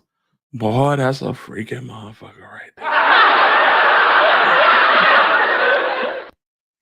Yeah, I can't stand her. She look like she just, you bump into her at any Walmart. This is the motherfucker you bump into at TJ Maxx and you just be like, yeah. I don't like Nancy Grace either. But yeah, he will. He will. You know what I'm saying? And I can believe that Diddy would try to, Shoot, he gonna have to. Shit. He gonna have to, cause these folk gonna bring him down. It's gonna take somebody like Trump to exonerate him. You know what I'm saying? Yeah. Cause ain't no beating this one. Ain't no beating this one. I'm sorry. Yeah, red bottoms. They said he got a hat. They said he got a Spencer store in there. I don't know if y'all had them in y'all city, but Spencer's had everything freaky. Yeah, a novelty store. Yeah. Oh Lord. Yeah, it's different. It's different, Jack. That's all I'm saying. But yeah. Shout out to Diddy. Diddy and he done righteously destroyed his whole. Why is it I'm on the side? I find what such game to it. What? Okay. Yeah, he done tore his whole name. You know what I'm saying? When you think about mogul, that's who you think about. You think about Diddy. And he done destroyed all of that. But it's what he did in the 90s that put, you know what I'm saying, that gave him the energy to do what he was doing. You know what I'm saying? I was looking at something. I'm going to share it with y'all. I'm going to share it with y'all here. Here we go. I was looking at this and it just lets you know, the dude that we thought was the big dog in the 90s was not the big dog. Brothers. So they were both my big brothers. Are we going to see Wolf in the... Of course, we got this pivotal stuff. Like when you see a puff. It's interesting in the Wolf case because your friends will push you further than your enemies. You're right, bro. Because they won't see how far they're going with things. You know what I'm saying? But they have relationships. They traveled went to Africa and hung out on boats and stuff like that together. Like, but prior to this, that's a crazy story. So. The dream team, you got P. Diddy and Anthony Wolf Jones. You know what I'm saying? Wolf and that light skinned boy that P. Diddy got walking around there that he says his son, they look like twins. But Wolf Jones was the man that was really the iron fist for Bad Boy. And yeah, he did him dirty too. I heard that story. Yeah. Yeah. I saw my brother's picture on the big screen. Really couldn't believe it because I know that's not my brother's character. It was a shock to his father and I. A lot of things that I did not know about Demetrius and Terry that was going on. Flannery's parents were in court. They wouldn't comment as they left the jail, but his defense attorney insists his client is no killer. And see, this whole situation right here is what made basically Diddy backdoor Wolf. You know what I'm saying?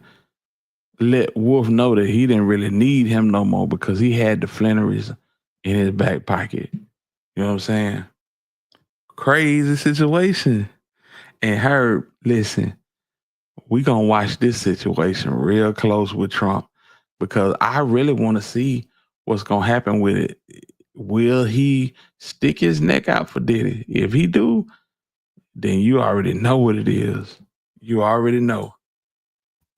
Anthony Wolf Jones was born on February 20th, 1965, in the Bronx, New York. To his mother, Barbara Jones, his father wasn't around, and his mom did the best that she could to raise Wolf and his two little brothers. They attended private school, and on Saturdays they would be homeschooled by their mother since she was a teacher as well. Wolf grew up in a section of the Bronx known as the Valley. It had a reputation of being a tough area, leading many people to believe that he got his nickname of Wolf by the way that he moved in the streets. But the intimidating name actually comes from a much more innocent origin. During his childhood, his best friend Troy and his sister Tammy started to call him Wolfgang, based off of the character Eddie Monster from the 19... Eddie Monster. So 250 million, that's over what Diddy got left. And it's shrinking. It's shrinking. You know, Diddy was a billionaire. But at last I checked, he worth probably 400 mil. And that's liquid. You know what I'm saying? So we'll see. It's gonna take a heave of bread. And that's one thing we do know. 60s TV show The Monsters. They would make fun of the prominent widow's peak that he had in his resemblance to Eddie. His little brother Terrence would be known as Little Not Wolf, sure, Chat and they Town. were extremely close. As Wolf entered his teenage years, he created an alliance with friends that he knew from his neighborhood. They called themselves the Valley Mob and gained a reputation in the Bronx of being tough guys that were good with their hands. Despite dabbling in the streets, Wolf still graduated from Harry Truman High School in 1983, then going on to attend school at the Bronx Community College. He tried to hold down different jobs while pursuing his degree, working at the United States Parcel Service and later working as a construction worker. But being a college student and working a 9-to-5 wasn't bringing in enough cash. So Wolf hit the streets and started getting money with his Valley Mob crew. Unfortunately, this decision would lead Wolf straight to prison. After having beef with a rival crew, he would catch an attempted murder charge in the early 1990s. After spending only a few years in prison, he would be released in early 1993, and 93 would be a year of progress not just for Wolf, but for a young music industry A&R who was trying to find his way by the name of Sean Puffy Combs. They were already acquainted with one another before Wolf went in to do his prison bid, and by the time he got out, Puff was making a name for himself in the music business, working under Andre Harrell at the legendary Uptown Records, playing a major part in success. Literally working under Andre Harrell. For projects such as Jodeci's Forever My Lady and Mary J. Blige was the 411. But it said that after experiencing this success, Puffy began to feel himself a little too much and was clashing with the CEO of the label, Andre Harrell. And by early 1993, he was fired by the label. Being dropped put Puffy in a deep depression and made him question his future in music. But luckily for him, people that he knew from Harlem and around the way would look out for him as he was trying to stay afloat financially and build his empire. One person in particular who went by the name of D. Ferg, who had clout and status around Harlem, put the word out to look after Puff because he believed in what he was trying to do. He was also a member of a well-known crew in Harlem called the Same Gang, and Puffy would shout him out numerous times throughout his career. A prominent New York rapper during that time named Tim Dog would step up for Puff financially, as well as Eddie F., who was the producer for Heavy D and the Boys. They would help Puff pay for his rent, car note, and other living expenses that he may have had. There it is. that man said, Chocolate said he gave Kamala a lot of money betting she'd win and he'd get the pardon. He went that route. You think Trump not gonna do it? Ugh. That's a way to look at it. That's a way to look at it, for real, y'all. This was the very beginning of Bad Boy Records, but Puff still needed money so he could promote his two most prized assets, Craig Mack and Biggie Smalls. This is when his relationship with Anthony Wolf Jones would come into play. After his release from prison, he went into business with two of his close friends, Buck and L. They started a party company called Butt Naked and would hold events all up and down the East Coast, including at Puff's old college at Howard University in Washington, D.C. But it's said that this was just a front, a cover for the real business that was going on, cocaine distribution.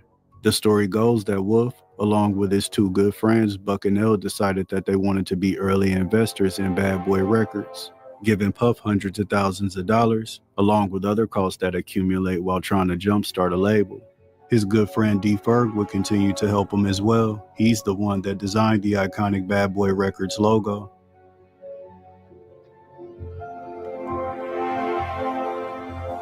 A friend of mine, Heavy D, was on a label called Uptown Records with the owner of that was Andre Harrell.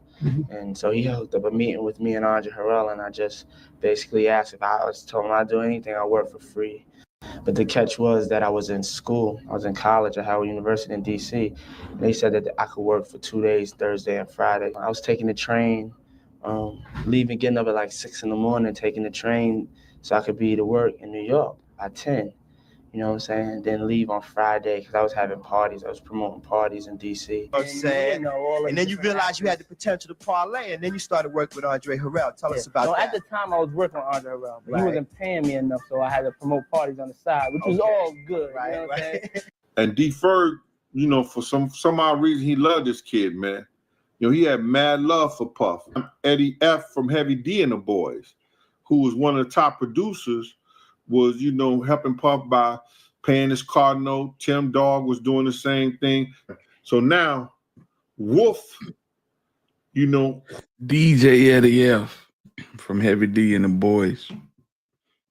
Yeah, and Tim Dog said they was floating Puff back in the day. Who was a part of Butt Naked. That was Buck, L, and Wolf. Buck, L, and Wolf.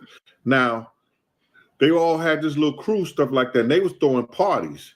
So now, Puff becomes, they want to be invest into Bad Boy. Because, you know, when he left, he took Craig Mack, he took and Biggie with him. And their investment would pay off immediately after Biggie was featured on the hit Supercat song, Dolly My Baby, along with his own solo single, Party and Bullshit, that was featured on the 1993 film Who's the Man soundtrack. Wolf began to spend more and more time around Puff, and they would form a bond like brothers. Bad Boy Records was starting to get some traction in the music industry, and in 1994, it would be taken to a whole nother level. After Puff signed a lucrative 50-50 distribution deal with music mogul Clive Davis and Arista Records, Bad Boy would become one of the most popular labels in rap, especially after the release of Craig Mack's hit song Flavor in Your Ear, followed by a star-studded remix. And after the release of the legendary Ready to Die album by Biggie, Bad Boy was an official superpower in the music industry. Wolf would become head of security at Bad Boy, but he was more like Muscle, somebody that Puff respected for his reputation in the streets. It's said that he was very protective over Puff and was always on point when it came to any type of threats. And soon Bad Boy Records would need a soldier like Wolf more than ever, because on November 30th, 1994, the seeds of war were planted. After Tupac was ambushed in the lobby of the Quad City Studios by 3 armed gunmen, leading to him being shot 5 times. The story goes Tupac was in New York City doing guest appearances with different artists while he awaited trial on an assault case that he was fighting. Tupac started to question why his co-defendants who were accused of the same crime were getting lesser charges and way less jail time. This was a dangerous move because one of the people that he was speaking of was a well-known Brooklyn gangster by the name of Haitian Jack, who called up another notorious New York gangster named Jimmy Henchman, and together they came up with the plan to set up Tupac at the Quad City Studios.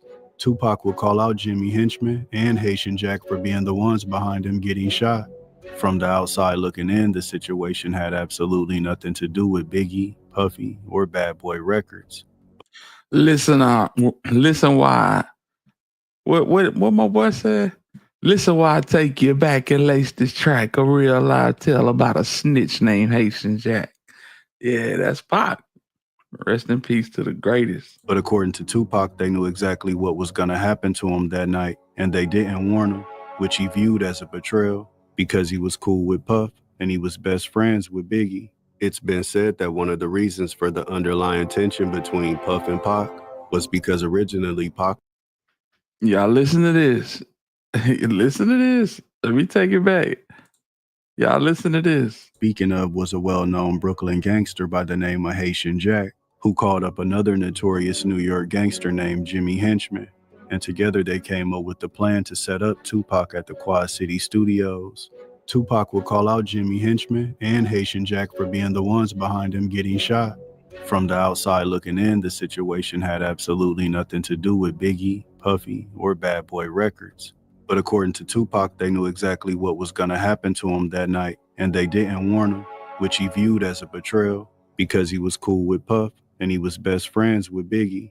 It's been said that one of the reasons for the underlying tension between Puff and Pac was because originally Pac was supposed to sign to Bad Boy, but he pulled out of the deal at the last minute. And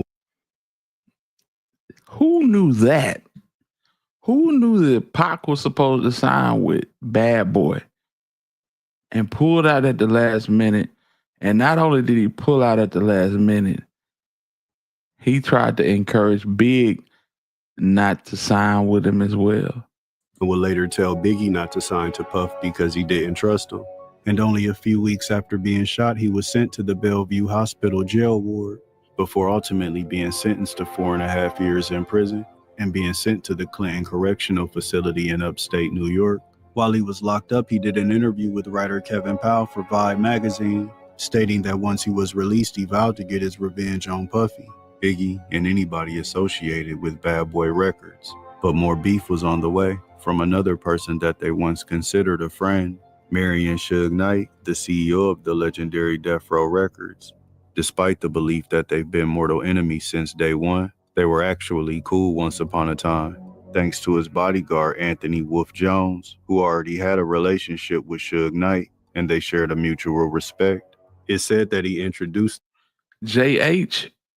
You said so. JH came after 50 after this beef. I'm not sure who JH is. Pac was signed to Interscope. Pac signed to Interscope at 19 years old. So I do know that. Pac signed with Interscope at 19 and debuted in Juice same time. Yeah. 19 to 25. So we had Pac for 6 years. He was on death row for one of those years. Oh, Jimmy Henchman came after 50. After this beef. Yeah, Jimmy Henchman and Haitian Jack was running a big play on Pac. Yeah, they laced him up with a whole bunch of gifts, and basically, I don't know if they were trying to sign Pac too, because Pac his whole situation was in limbo, because he wasn't getting nothing out of Interscope at the time. He was struggling, but yeah, years later, Jimmy Henchman, I think he was messing with Preem McGriff. 9 months on death row, didn't even make it a full year. Ain't that something? Divine Black Rose got that. Hey, that's what I'm talking about. For real. Yeah. 9 months. That's crazy. That's crazy, man. And just think of all the noise he made in them 9 months on death row. That man was the greatest, fam. I'm sorry. Not up for debate. Them at the legendary Tunnel nightclub in New York City, and they got so cool that sometimes when Puff would fly out to Los Angeles to conduct business, Suge Knight would pick him up from the airport.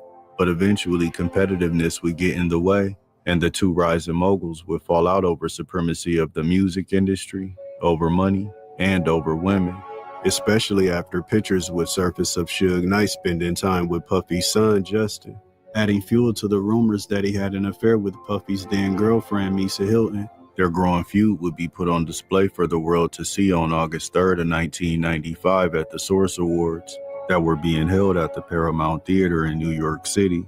Biggie would dominate the night, winning 4 awards, and Wolf was in attendance as well. But the real story was the growing tension between the East Coast and the West. Things would reach its boiling point when Suge Knight took over the stage and seemingly directly disrespected Puff. Chocolate, if we had if we had internet back then, would we even like Tupac? I just gonna keep it a buck, man. Pac talks so damn much. You know what I'm saying? Pac and Mo 3, them was the most vocal niggas I ever seen in the rap industry. Like for real. Tupac and Mo 3. You know, just imagine Pac with the ability to go live on Instagram. That shit would be crazy. Crazy as hell. Yes, indeed. Pac was leaving Death Row as well. Yeah, both of them. Oh, he was trying to until they came with that Death Row East. You know what I'm saying? They pacified him with that Death Row East, but yeah, Big was definitely out there, out of the equation because he didn't like the way that these folk were playing games with the publishing, and I think they're gonna get to that too. Suge's words would cause tension between his Death Row entourage and the East Coast rappers they were surrounded by. They don't need the tweak, all you search know what's up with 213. First of all, I'd like to thank God. Second of all, I'd like to thank my whole entire Death Row family on both sides, you know what I'm saying? I'd like to tell Tupac to keep his guards up. We ride with him.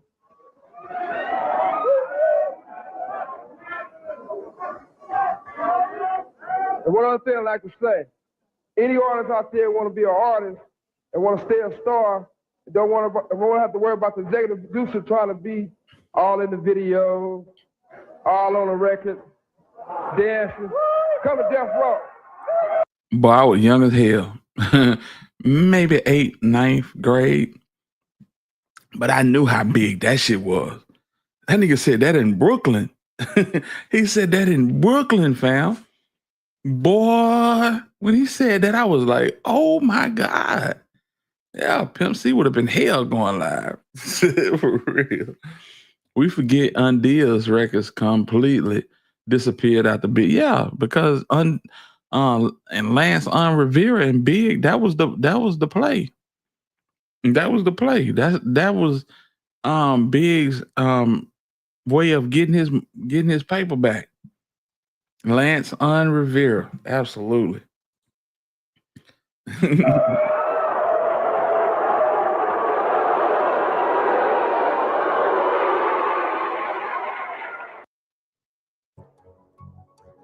According to Puffy, he would later learn that the insults weren't towards him because he actually spoke to Suge not too long after he made the comments and learned that they were actually about Atlanta hip-hop producer Jermaine Dupri. But Puff's story about Suge Knight backing down when he pressed him would be tested because on September 24th, 1995, Jermaine Dupri was celebrating his birthday at the Botanical Gardens in Atlanta. Both Suge Knight and Puff were invited. This was the infamous party where Suge Knight's bodyguard and best friend, Jake Robles, was murdered.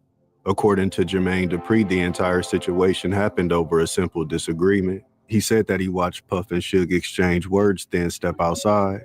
And once they were in the middle of the street, the confrontation continued. He said that Puff took a sip of champagne while taunting Suge. Then shots rang out, and when the smoke cleared, Jake Robles was dead. But there were two men who were there that night who said that they witnessed the entire situation from start to finish. And according to them, it's so much more to the story. According to Greg Taylor and Mark Curry, they were in charge of the party promotion for Jermaine Dupri's birthday party. And they're the ones who invited Puff and Suge, not to cause any type of tension, but because they were trying to get into the music industry. Mark Curry was on the third verse of that Bad Boy for Life, if y'all remember. He the one, what did he say? Every award show, we there, we here, every motherfucking year. Remember that? That's Mark Curry. While at the party, the duo approached Big Jake because they seen that he was with Suge. They told him about their aspirations to get into the music industry, and he gave them a business card that said President of Death Row Records. But they stated they also seen Big Jake have words with members of the Bad Boy entourage, not Puffy because he had already left the party, but his bodyguard Wolf and a member of his Valley Mob crew who was with him. But he wasn't going at him just because of the tension between Death Row and Bad Boy. It was over a woman named Nicole, who had once upon a time been a part of the Death Row entourage, but now she was hanging with Wolf, Puff, and Bad Boy. After stepping in between them and cooling the tensions between the two entourages, they told them that they were going to be having an after-hours party for Jermaine Dupri's birthday at the Platinum House nightclub. But when Suge Knight and Big Jake showed up, partying was the last thing on their mind. Suge was on a mission. But according to Mark and Greg, the first thing that he did when he walked inside the club was find Jermaine Dupri, and then he violently slapped him before Jermaine Dupri would run to another room in the club where other celebrities were hanging out. It's unclear of what exactly caused the beef between the two, but according to witnesses, it definitely happened. He then turned his attention to Puff, who was drinking liquor straight out of the bottle, having a good time. He was accompanied by his bodyguard and top shooter, Wolf.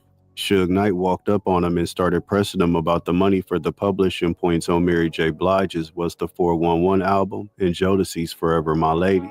According to Greg and Mark, Puff responded by saying, "Yo, Suge, I ain't about to keep being your bitch." This caused Suge to grab Puff and slap him across the face, then lifted him off of his feet into the air. Wolf quickly intervened by grabbing Suge, and a scuffle ensued.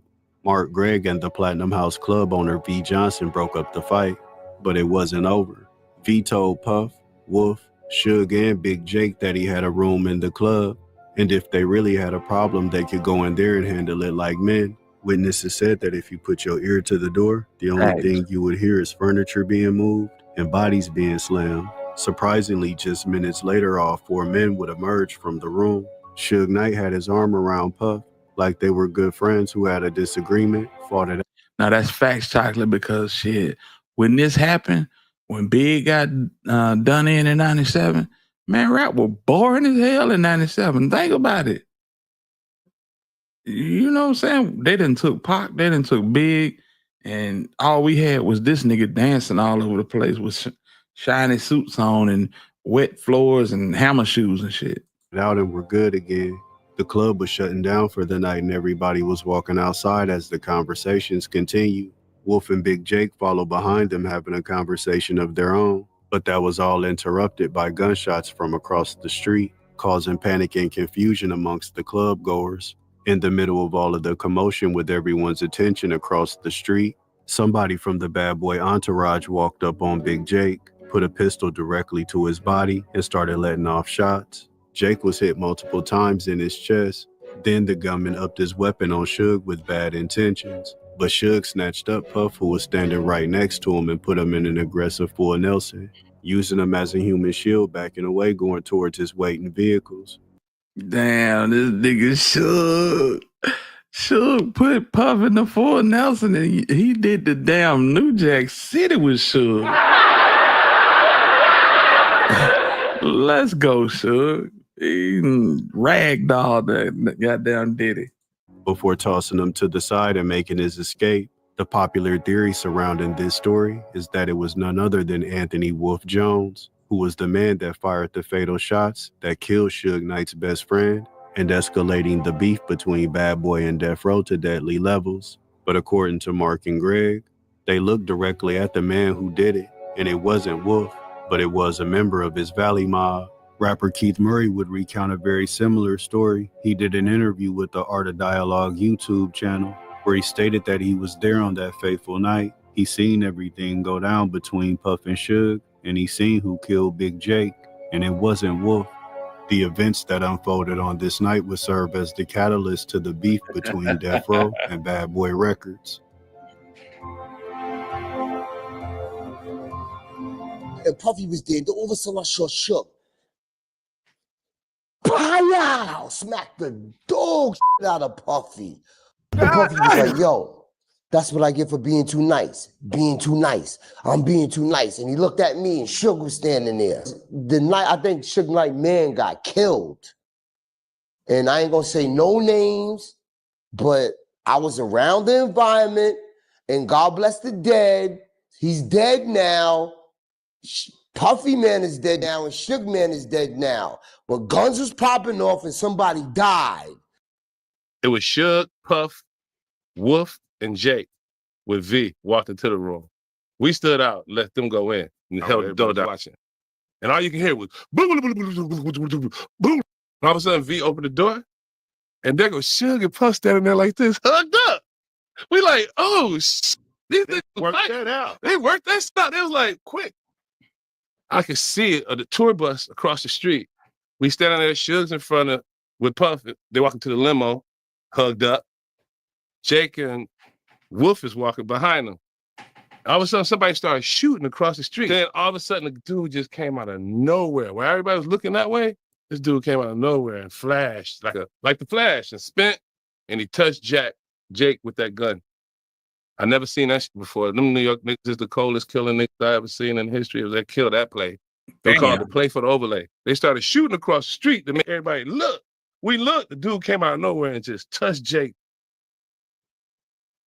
Suge Knight wanted war with Bad Boy Records behind the death of his friend Jake, and soon he would have his general, his version of Hannibal, to lead his death row army against Bad Boy, in the form of Tupac Shakur, who was released from jail on October 12th of 1995 on a one.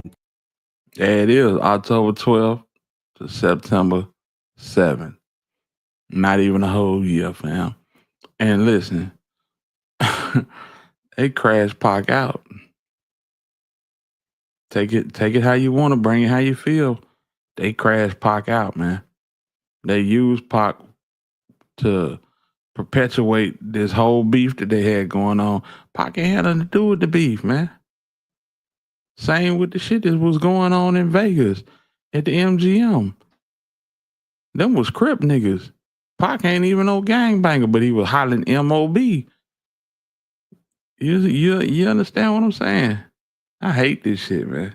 $0.4 million bail. The money was put up by Jimmy Iovine at Interscope Records. This was viewed as a very controversial and risky move. Throughout his career, Tupac had gained a reputation of being uncontrollable, constantly in the news due to his numerous run-ins with law enforcement. Interscope was about to drop him from the label, but Suge Knight convinced him to take a chance on Pac. And as soon as he was released, he made it his mission to destroy Bad Boy. And not just in music, but in the streets. The beef between the two labels was extremely dangerous. There was multiple run-ins, shootouts, and murders. Suge Knight and Death Row had a very strong affiliation to an infamous blood set out of Compton called the Mob Piru Bloods. MOB. But despite the power and force that his enemy had over on the West Coast, Puff still felt protected because he still had his right-hand man Wolf. But he was about to call in reinforcements and introduce Puff to a man who would be able to give him all the firepower that he needed to go up against Suge Knight and the Mob Pirus. A well-respected Harlem gangster and businessman named Eric Von Zip. Zip was the nigga with the bag. Zip is the one that ran off on the plug. Zip is the one that cheated Keefy D out of $1 million bounty. Who had connections with the Southside Crip gang out of Compton. And one of its top members at that time named Keefy D. The Crips would work as a part of Bad Boy security. Eric Von Zip would become one of Biggie's personal bodyguards and the godfather of his daughter. Thanks to Anthony Wolf Jones, Puff now had his own army of soldiers to go up against Death Row, and he was gonna need it. The historical perception of this beef has always been that Death Row were the aggressors, But there were definitely times where Bad Boy applied pressure as well. Like in December of 1995 when Snoop Dogg and the Dogg Pound were scheduled to film a video in New York City. Snoop said that the song was to pay homage to the East Coast, but everybody in New York City took it as a diss. How could it be a song to pay homage to the East Coast when the song goes as quoted, New York, big city of dreams, but everything in New York ain't always what it seems. You might get fooled if you come from out of town, but I'm down by law and I'm from the Dogg Pound. That ain't paying no damn homage. And you kicking down buildings in the video. Yeah. That nigga Big went to Funk Flex and said, if you niggas let these niggas sit up here and shoot this video, y'all some cowards. And Snoop is a whole 304. It was going to be done in the Red Hook section of Brooklyn, Biggie's old neighborhood. He called up Hot 97 and expressed his displeasure for what was happening and couldn't believe that the people in Brooklyn were going to let it go down. Not too long after Biggie spoke on the radio, multiple shots would be fired into a trailer that was occupied by the Dogg Pound. This incident was followed by a standoff between Bad Boy and Death Row that almost erupted in gunfire at the 1996 Soul Train Music Awards. Anthony Wolf Jones, Puff, and the rest of the Bad Boy entourage was in attendance. Biggie dominated the night, winning 4 awards, but Tupac came dressed in fatigues, ready for war. And after the two opposing sides came face to face backstage, guns were drawn and a tense standoff ensued. There was major tension in the air. The Nation of Islam was working security at the event and had to get in between the Bad Boy and Death Row entourages to make sure that no violence occurred. Over the summer of 1996, Tupac would release numerous diss tracks aimed at Bad Boy, including the extremely vicious and legendary Hit 'Em Up, selling millions of albums and sending the media into a frenzy. The East Coast versus West Coast beef was mentioned in almost all major news publications and constantly talked about on TV. The overwhelming media coverage raised the profile of both Bad Boy and Death Row Records, but by this point the beef was way beyond music, and the two rival factions had another run-in in August of 1996. After Tupac performed at the House of Blues, it said that Puff pulled up in SUVs with his Bad Boy entourage to confront Death Row. Anthony Wolf Jones wasn't with him on this particular night, but a known shooter from his Valley Mob crew was, a man named Lamont Gertie, aka Riz. It said that Puff yelled out for Tupac, taunting him and making threats, but Riz told Puff not to go after Pac, go after Suge because he's the boss. And if they wanted problems, it could be handled right here. Damn. This nigga Puff was not playing with these folk, man. We never knew this. It wasn't no say cheese back then. It wasn't no shade room. It wasn't no, you know what I'm saying, media outlets, mom and pop media outlets like we got now to broadcast this stuff. We had to depend on Vibe and MTV News and Yo MTV Raps and Rap City. And man, shit. Just imagine if you had all of that shit back. And I didn't know. You might have knew Herb. I did not know that Puffner was applying pressure like this. I knew about Suge Homeboy getting hit in Atlanta, but a lot of this stuff I did not know about. According to witnesses, Riz had 2 40 cal pistols in his hand when he made this statement, and he was ready for action. Because whenever Bad Boy and Death Row met up, the possibility of violence was always on the menu. And we was driving behind the House of Blues. We see Tupac and we see Suge. We had drove past them. And then Riz was like, yo, there go them niggas right there. There go those dudes right there. We drove back around. Puff tried to speak to Pac. Yo, Pac, what's up? Pac is on his cell phone. Pac looked at him and just turned his head, didn't say nothing. Riz was in the back seat, and Riz was like, talk to Suge, Suge the boss. F Pac, talk to Suge. Then Puff had a conversation with Suge. Yo, Suge, you know any problems we got out here? We got any problems out here? Suge said, I don't know any problems y'all got out here. So Puff was like, yo, so we good? He said, yeah, I guess, yeah, y'all good. Why wouldn't y'all be good? It was Sound like Suge copping deuces, don't it? That shit, wow. He said, Puff said, we got any problems out? We got any problems? That's crazy. Pimp tight. What's going on with it? What's that? Said, yes, Puff wanted Suge out the way. I knew that. But some of the events that led up to it, the way they clashing. See, when I was coming up, and I was younger when all this was going on, in my eyes, Suge applied all the pressure. And these guys just want to make you dance type shit. You know what I'm saying? I even felt like what happened in Atlanta with Suge partner getting popped was damn near a mistake. But as we see now, that was totally on purpose and intended. Yeah. Damn Gene Deal. I can't stand that nigga, bro. He ran for everything. The beef was not about East versus West at first. No, it wasn't. It was between these two dudes, but they hijacked these two rappers, put batteries in their backs, and used them to perpetuate their beef. Yeah, you know what I'm saying? It was about who can get the hottest rapper, the mass, the movement of money by different groups. Then it turned hood for hood and East versus West. I didn't know all of that. But I did know that these two niggas couldn't stand each other. You know what I'm saying? Indigo Ray. And that's a dope statement. And I feel like, you know, Puff already had his rapper, and Suge went and did what he had to do to get Pac out, and knowing that Pac was a hothead, a firecracker, and was gonna apply pressure. You know what I'm saying? Where everybody could hear it. But yeah, I can see where you coming from as well. Conversation went like that. But at this time, Riz was sitting behind Puff with 240 cows in his hand. Wolf made it his business to make sure that Puff was safe, and the security detail was always on point during the East Coast versus West Coast Bad Boy and Death Row beef. But on Jack the Rapper was crazy back in the day. Jack the Rapper was what we would call South by Southwest. I don't know what we'd call it now because South by Southwest and ran all the rappers out of Austin. So, but yeah, that's pretty much what Jack the Rapper was back in the day.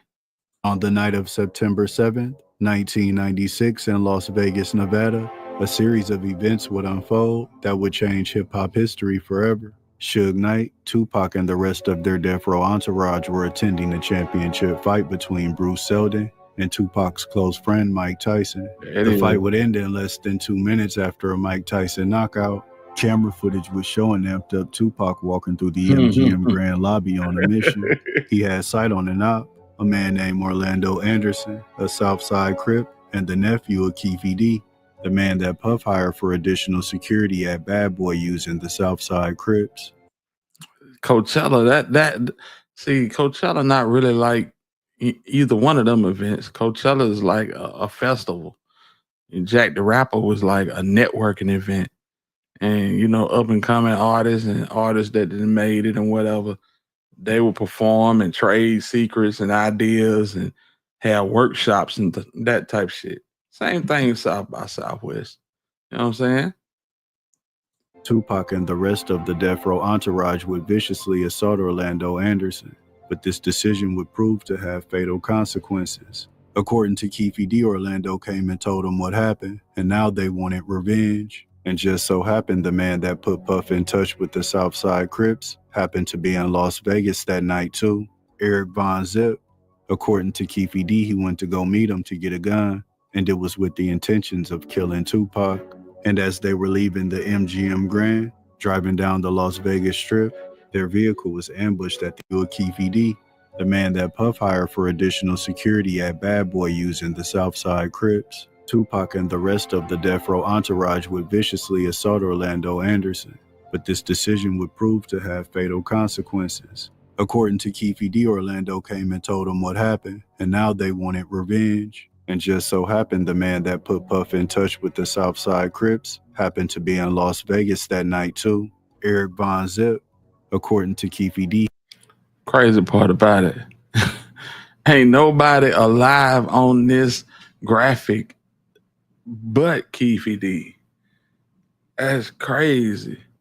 Terrence Brown, Big Dre, Baby Lane, or Zip, all them niggas gone.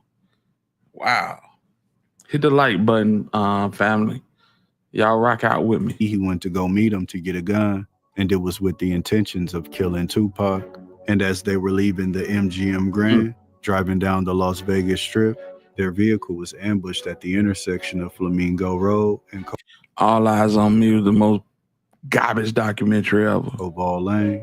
Suge Knight was able to escape with just a graze to the head. Tupac would be hit 4 times, 2 in the chest, 1 in the arm and the thigh. He would pass away from his injury 6 days later, and his death would mark the decline of the Death Row Empire. Their legendary producer, Dr. Dre, had already departed the label. And not too long after being shot, Suge Knight was arrested for multiple probation violations. Facts, chocolate. And he was facing almost a decade in prison. In the aftermath of Tupac's death, Wolf would advise Puff that they needed to move different, especially because Biggie was receiving numerous death threats. Hey, there go y'all girl right there in the bed with Big. That's y'all girl, ain't it? Oh. Threats and mysterious phone calls.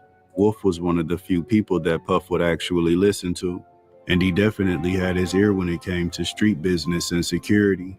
But in February of 1997, he would go against Wolf's advice because he decided to take Biggie to Los Angeles for his promotional tour for his upcoming album, Life After Death. Wolf told Puffy that he thought it was a bad idea and that he was putting Biggie in danger. He also expressed to him that he didn't think Biggie was fully recovered. At this point, he was still being pushed around in a wheelchair. Just a few months prior, he was in a car accident that shattered his left leg. It said that Puffy rented out a Los Angeles studio.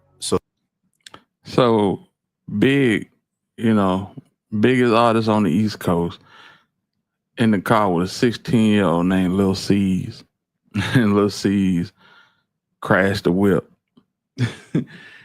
Yeah, fun fact, Biggie never, I don't know if he knew how to drive, but Biggie never had a driver's license. I don't think he knew how to drive. So they could finish recording his debut album, No Way Out, that Biggie was helping them create. While out in LA, they shot the music video for Biggie's classic single, Hypnotized.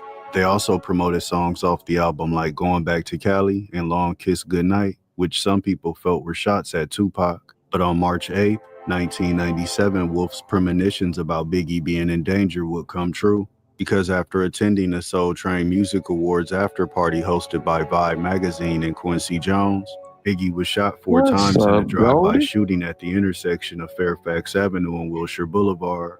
Just like Tupac, Biggie's death was a huge blow to rap culture, losing 2 icons over the course of 6 months. It's said that him and Puffy almost fell out behind the death of Biggie. He didn't like the way that he handled the situation. And he wasn't the only one. Some people close to the situation felt that it was odd that just 2 weeks prior to Biggie's death, Puffy purchased the rights to his publishing for just $200,000. The popular opinion surrounding the death of Biggie has always been that it was retaliation by Suge Knight and the Mob Pirus. The hit was allegedly carried out by his personal hitman Wardell Poochie Faust, but the moves that Puff made before and even after Biggie's death led some to believe that the situation may be much more complex than most people think.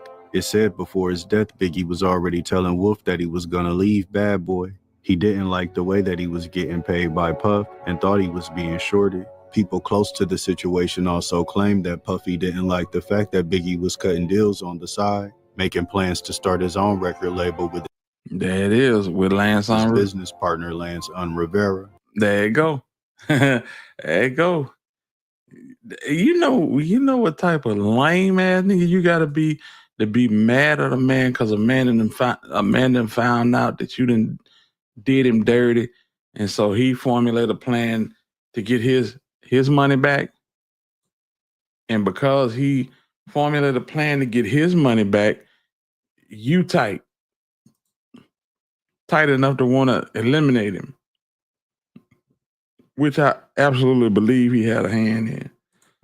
According to former Bad Boy employees, Rolling Stone magazine was going to put Biggie on the front cover as a way to pay tribute.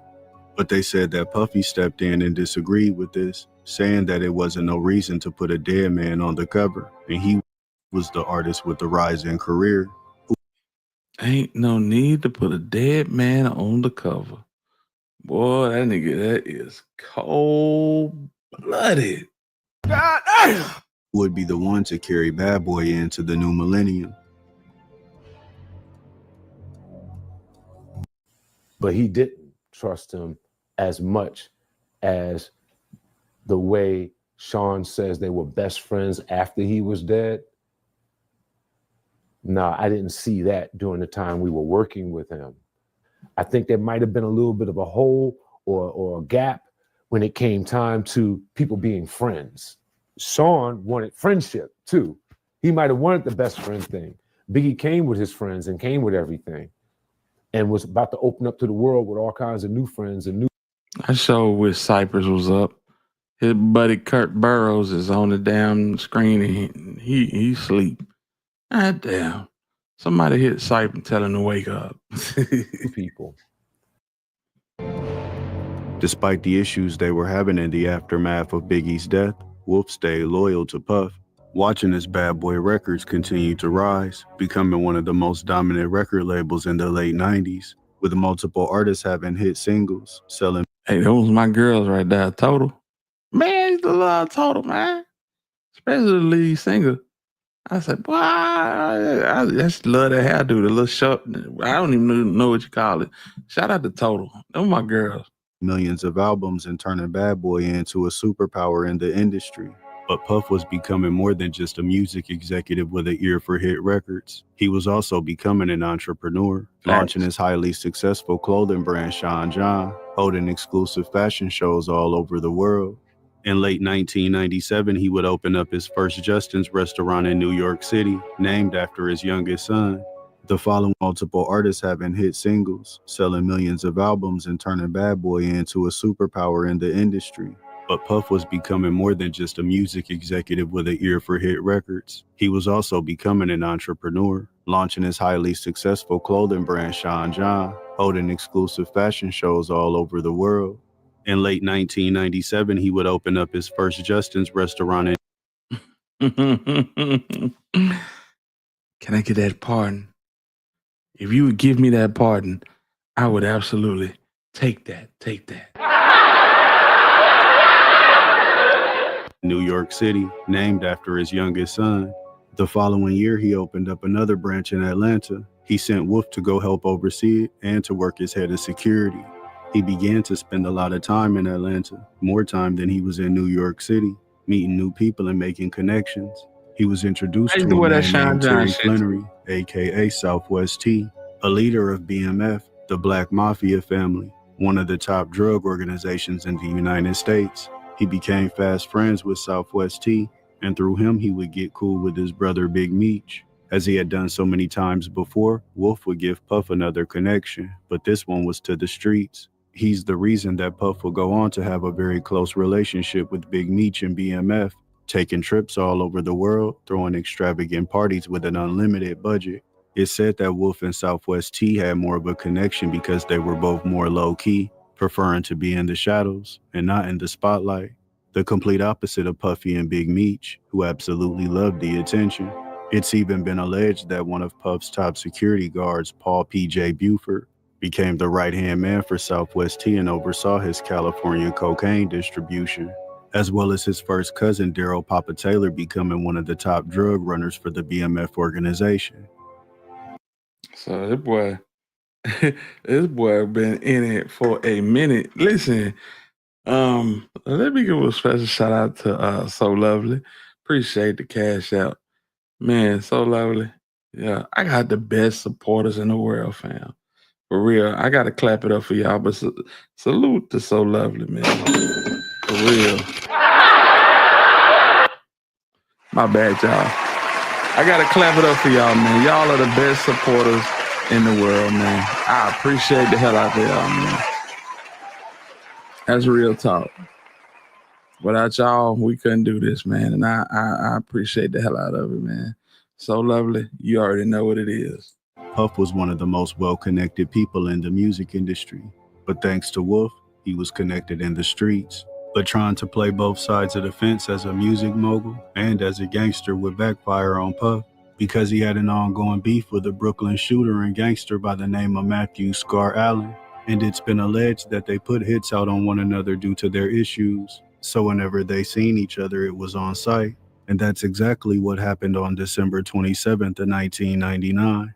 Puffy was partying at Club New York in Manhattan. He was accompanied by his pop star girlfriend, Jennifer Lopez, with whom he had started a relationship with that same year, along with it. And she didn't hang around no time. After that shit was Shine jumped off, she was out of there. His newest musical protege, Jamal Shine Barrow, and his most trusted bodyguard, Anthony Wolf Jones.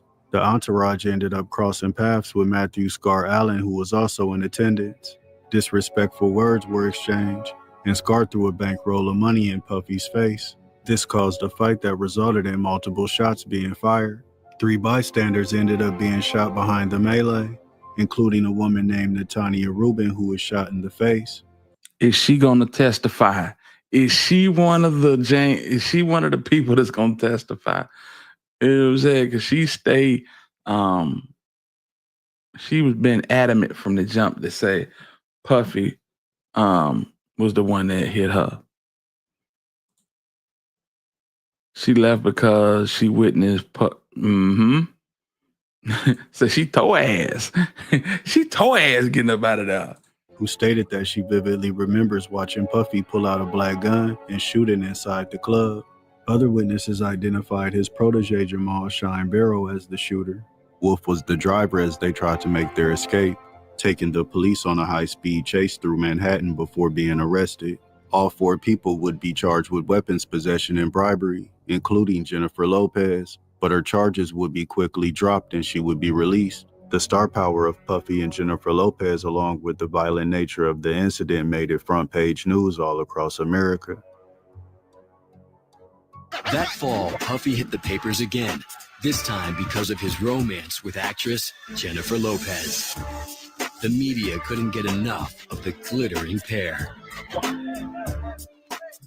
Everybody's writing about you. There's always rumors about you too. How do you deal with it? What do you got something you want to tell us in the press? We don't care? But on December 27th, 1999, the high-profile couple drew some unwanted attention. Around 11 p.m., Sean and Jennifer headed out to Club New York. Free Diddy.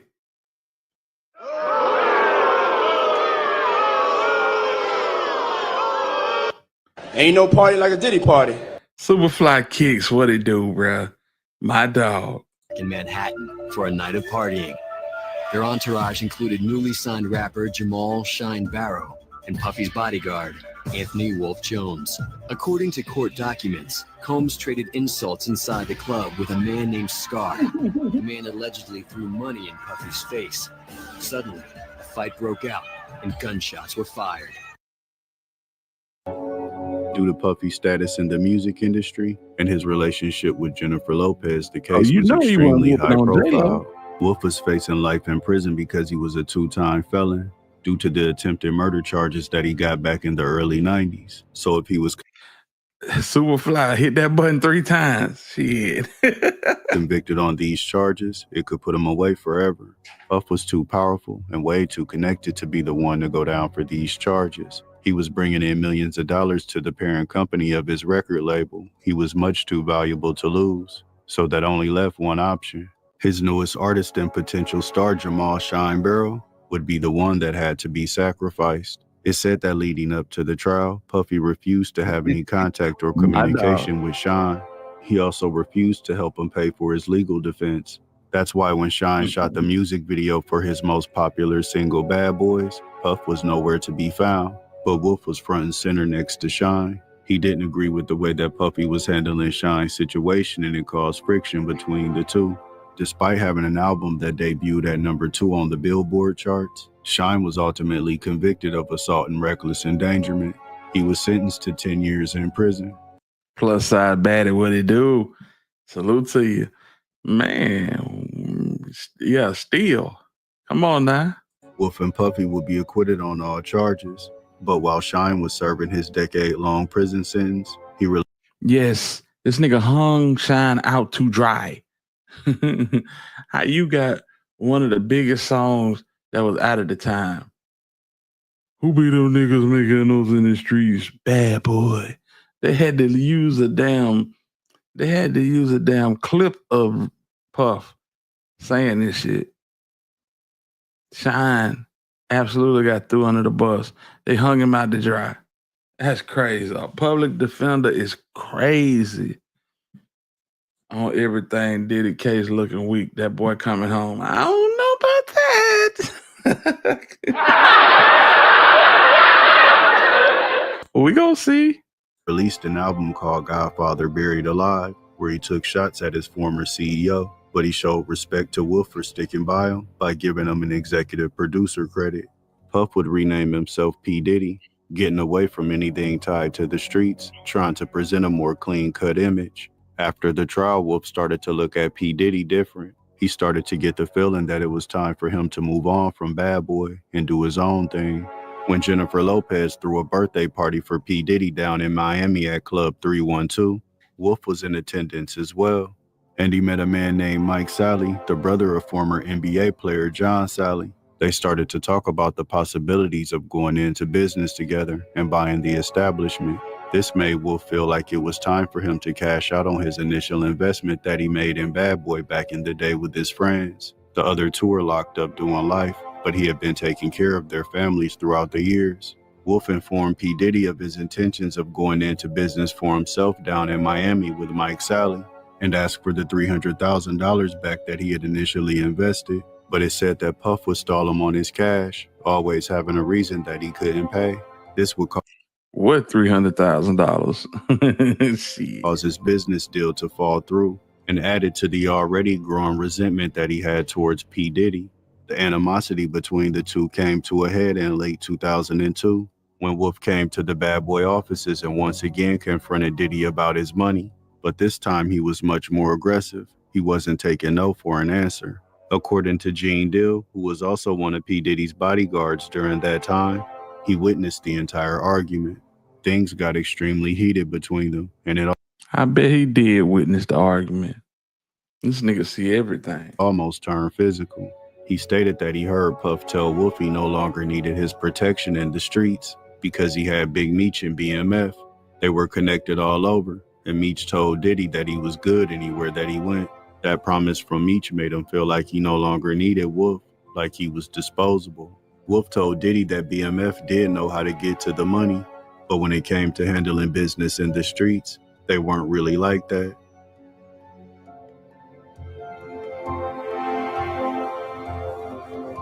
He the one who opened the doors to Bad Boy and BMF down at Atlanta. That all came from Wolf. He had admirations to own a club. He was trying to get this club down in Miami with John Sally's brother, Mike Sally. But Wolf, I heard him say in the office, I had 300,000, man, when I first started messing with you, bro. I had 300,000. You understand? And I just want my money. I'm gonna stop. And then Puff said, yo, I'm gonna get your money. I'm gonna get your money. When I do this Universal, I think a Universal deal or something like that, he said, I'm gonna get your money. And he said that when I get your money, I'm gonna stop fucking with you. And he said Meech told him, you know, that he didn't need Wolf no more. And he told Wolf that. And Wolf, it was like putting a battery in Wolf back, because Wolf did say this in the office. He said, nigga, them niggas ain't tough as you think they are. He ain't tough. Meech ain't like that. Despite feeling a way about what Puff said in regards to BMF and Big Meech, Wolf was still cool with Southwest T, so they continued to hang out. In October of 2003, Wolf had a party at his home in Atlanta. It was full of members of BMF, including Meech and Terry. He would even recommend new recruits for BMF. Them niggas ain't like that for real. Y'all know money getting niggas, and it's a difference between money getting niggas and some gangsters. Y'all know this. Like a shooter that he knew from back in the day in Brooklyn who had fallen on hard times and was looking for opportunity. He vouched for his old friend, and BMF decided to give him a shot. But unfortunately for Wolf, this decision would have dire consequences, because in the early morning hours of November 11th, 2003, Big Meech and BMF were partying at Club Chaos located in Buckhead. Wolf walked in with his right-hand man, Lamont Rez Gertie. They made eye contact with Big Meech, and although it was usually all love, on this night tension was in the air. Not over any street business or money, it was over a woman. Wolf seen his girlfriend, who he had an on-again, off-again relationship with, partying with BMF, and it said that he was extremely angry. It's alleged that the woman was pregnant with Wolf's child at the time. She was partying with a man named Mark Eric Whaley, who wasn't an official member of BMF, but he did a lot of business with him. He owned an exotic car company in Orlando, Florida, and would lease BMF a lot of vehicles. Wolf exchanged words with the woman, causing her to walk over to where he was at and knocking his hat off his head. Wolf quickly snatched the woman up, causing Big Meech and BMF to get involved. A fight broke out, causing Wolf and his friend Riz to be escorted out of the club.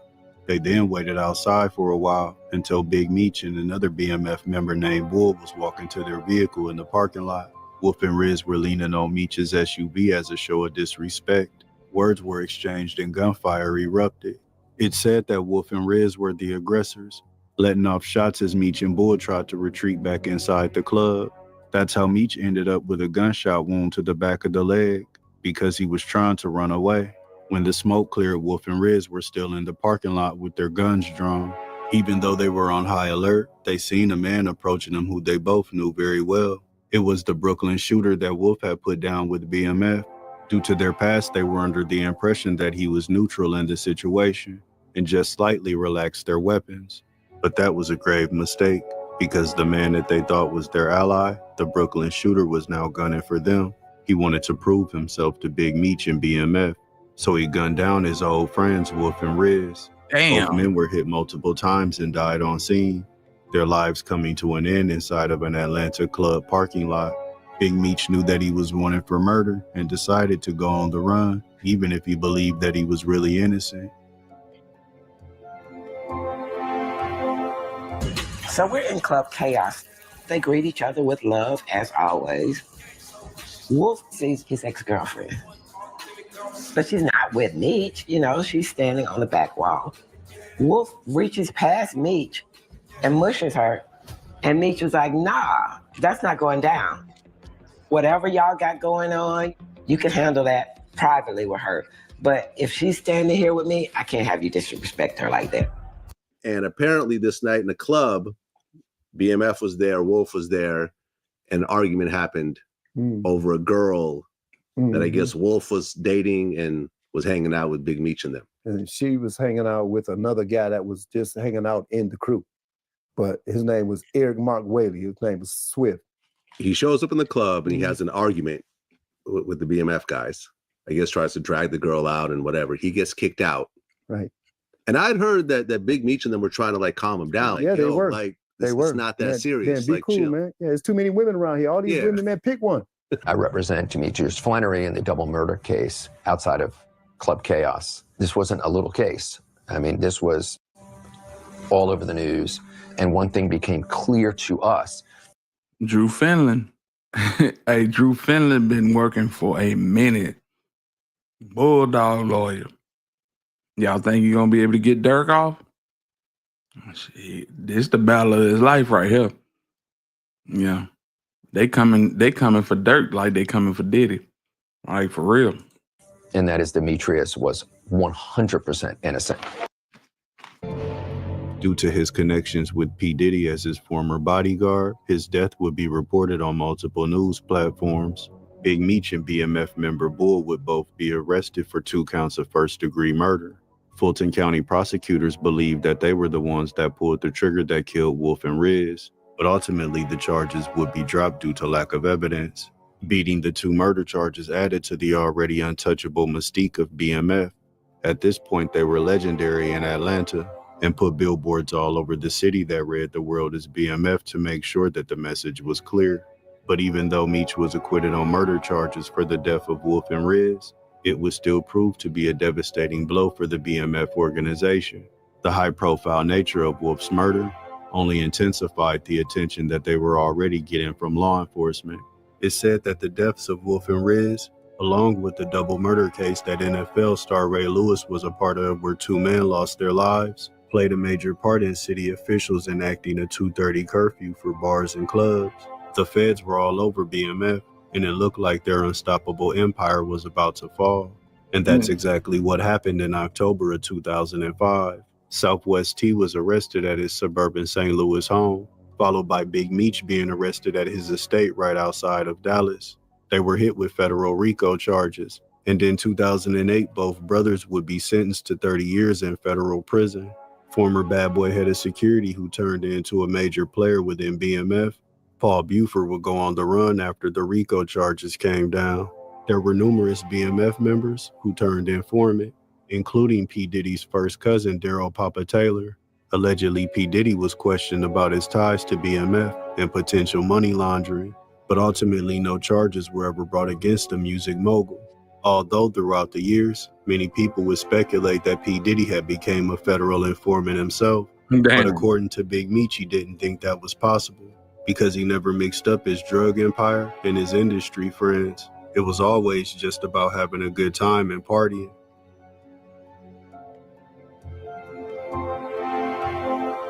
Nobody I ever have around me that's close to the family I ever put in harm's way. You know what I'm saying? It's like, you know how people back in the past, you know, they might be hanging out. In the 80s, you might be hanging out with a robber or somebody and the man got 2-3 bricks in the house, which you never supposed to do that. You know what I'm saying? You're not supposed to. I'm not going to be hanging out with Puff and I got 100 bricks in the basement. You know what I'm saying? And you're at the house together. No, you don't do that. You don't mix the two. You know what I'm saying? And I learned how to do that very well. And that's why none of my friends fell with me, or they couldn't even though they tried to, you know, insinuate. I used to get letters insinuating. Don't you think it's funny that most of the dudes that been around Puff got life sentences or they doing it? Listen, man, that man ain't had nothing to do with what I was doing. Okay? We enjoyed each other, having fun, partying, man. And we was friends, that's it. He had nothing to do with what I done wrong. You know what I'm saying? Or my brother done wrong. The murders of Wolf and Riz would continue to haunt Big Meech years later. In May of 2020, his brother Southwest T's 30-year prison sentence would be cut short. He was released from the feds under the new CV guidelines due to the pandemic. Meech would attempt to do the same, but he was rejected. And although he wasn't charged in the murder of Wolf and Riz, it's said that it still played a major part in his denial. Wolf's mother would do an interview on the Gene Deal YouTube channel, speaking on what happened in the aftermath of her son's death. She stated that Diddy did pay for Wolf's funeral, but although he often referred to Wolf as his brother while he was alive, his mother claims that he treats her son as if he barely even knew him. But that didn't stop her from pressing Diddy about the $300,000 that he owed to Wolf. She said that he told her Wolf had delusions of grandeur, that he thought he was more important to Bad Boy than he actually was, ending the conversation by telling her that he didn't owe Wolf a dime. His mom also said that over the course of 20 years, she's spoken to Diddy only 3 times, although she did admit that when her son Terrence Jones, aka Little Wolf, passed away in 2012, Puffy paid for the funeral.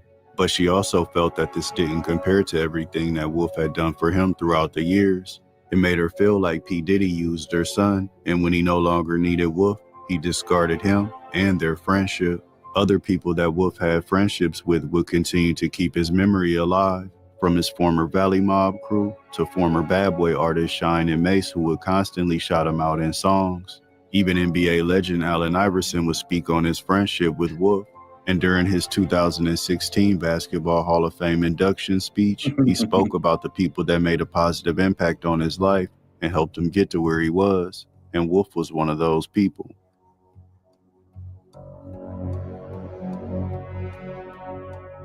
For those that's no longer here with me, smiling down on me, my Nana, Ra, Troop, Jim, Uncle Ronald, Teresa, Huddy Combs, Anthony Wolf Jones. But you know him from, you know my mom. By the way, let it be known, he does owe my son $300,000.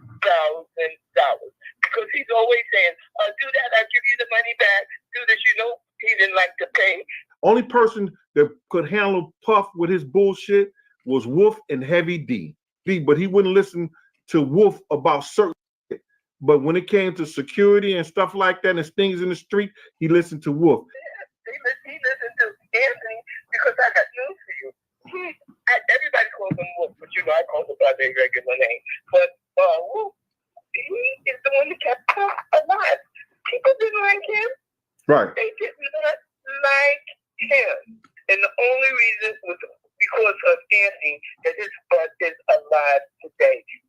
Since Anthony passed, I've only spoke to him directly maybe 3 times. Assistant or whoever it was at that time, I think it was she, her name was Leah. She called me on the phone, he got on the phone. And I said, look, my son told me that you owed him $300,000. Now, this is right after Anthony died. I was just stunned. He said to me, I don't owe him no money.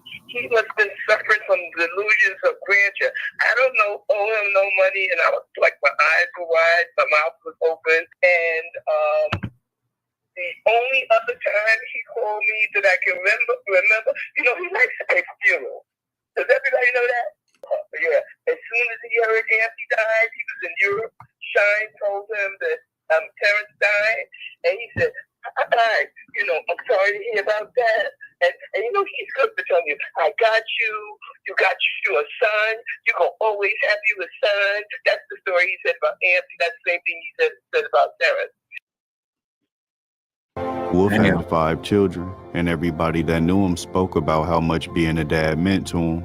But according to some people, that number should actually be 6 children, because according to internet rumors, he's the real father of P. Diddy's first son, Justin, which insinuates that he has some type of secret relationship with Puffy's then girlfriend, Misa Hilton. But other than them having a striking resemblance, no other proof has been shown, and it remains internet speculation. Wolf was always lurking in the shadows at Bad Boy. You may not have noticed him, but he was there. And even though he doesn't get the credit, he played a major part in the development of one of the most influential record labels in music history. With P. Diddy almost reaching billionaire status, Wolf will go down as a Bronx legend, the heartbeat of the Valley Mob, and he was only 38 years old when he died. Rest in peace.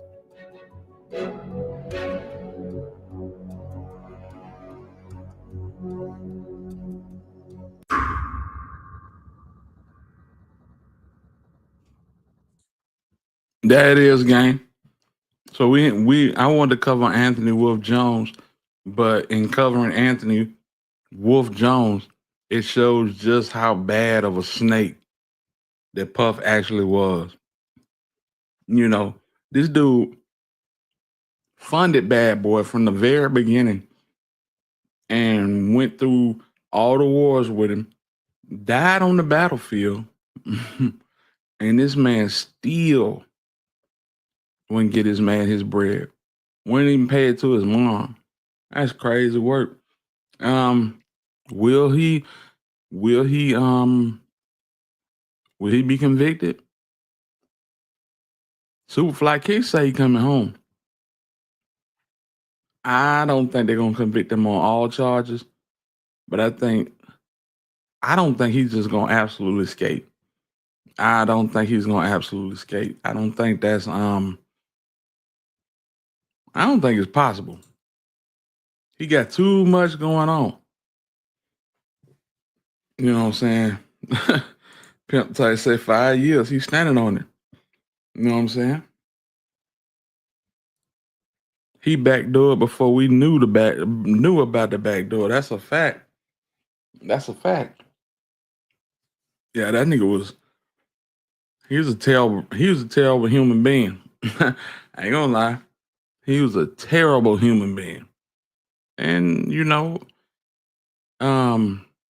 will he do life in prison? I don't think so. Even if he does beat this, who gonna deal with Diddy in the business world? You know what I'm saying? Who gonna deal with Diddy? I think he's a pariah. He's He's a social outcast now. I'm waiting on the feds to lay a hammer on his baby all that. Yeah, I feel you. I'm thinking a cool 10 years. Man, Cypress been out for about an hour and a half, man. Y'all know what it is. Yeah, man. But hey, we at the 2 hour and 39-minute mark. I just wanted to, you know what I'm saying, pop out and rock out with y'all tonight. I hope y'all enjoyed the content. I hope y'all enjoyed the vibe. I appreciate everybody that's been rocking with us. You know, Kenny Adams, my dog Herb, Chat Town Finest, Baller Rise, Chocolate, you know what I'm saying? Divine Black Rose, you know what I'm saying? We had N2 pull up. You know what I'm saying? We had a couple people pull up. And I just want to say thank you. And everybody that donated, thank you. Thank you to So Lovely for the cash out. I appreciate it. You know what I'm saying? Thank you to Miss Diane Wright for the super sticker. Thank you to my dog N2 for the super sticker. And thank you to my partner Chevy Blue for the super chat. Man, I appreciate y'all more than y'all know. And it is an absolute pleasure breaking down content and just vibing out with y'all, man. You know what I'm saying? Hit squad over everything. Y'all know what it is. Yeah, night to you too, Chocolate. Pimp tight. Salute to you, man. Salute to you. Herb said Alabama Hit is the only podcast that I will ever listen to and watch, period. I appreciate you, big homie. You know it ain't nothing but love, man. Yeah, man. But with that being said, y'all know who it is. It's your boy Hitter. And this has been Hit Squad TV. And until the next time we decide to spin, I'm in the win. Salute to the hitters. This is a certified hood classic. And I'm gone.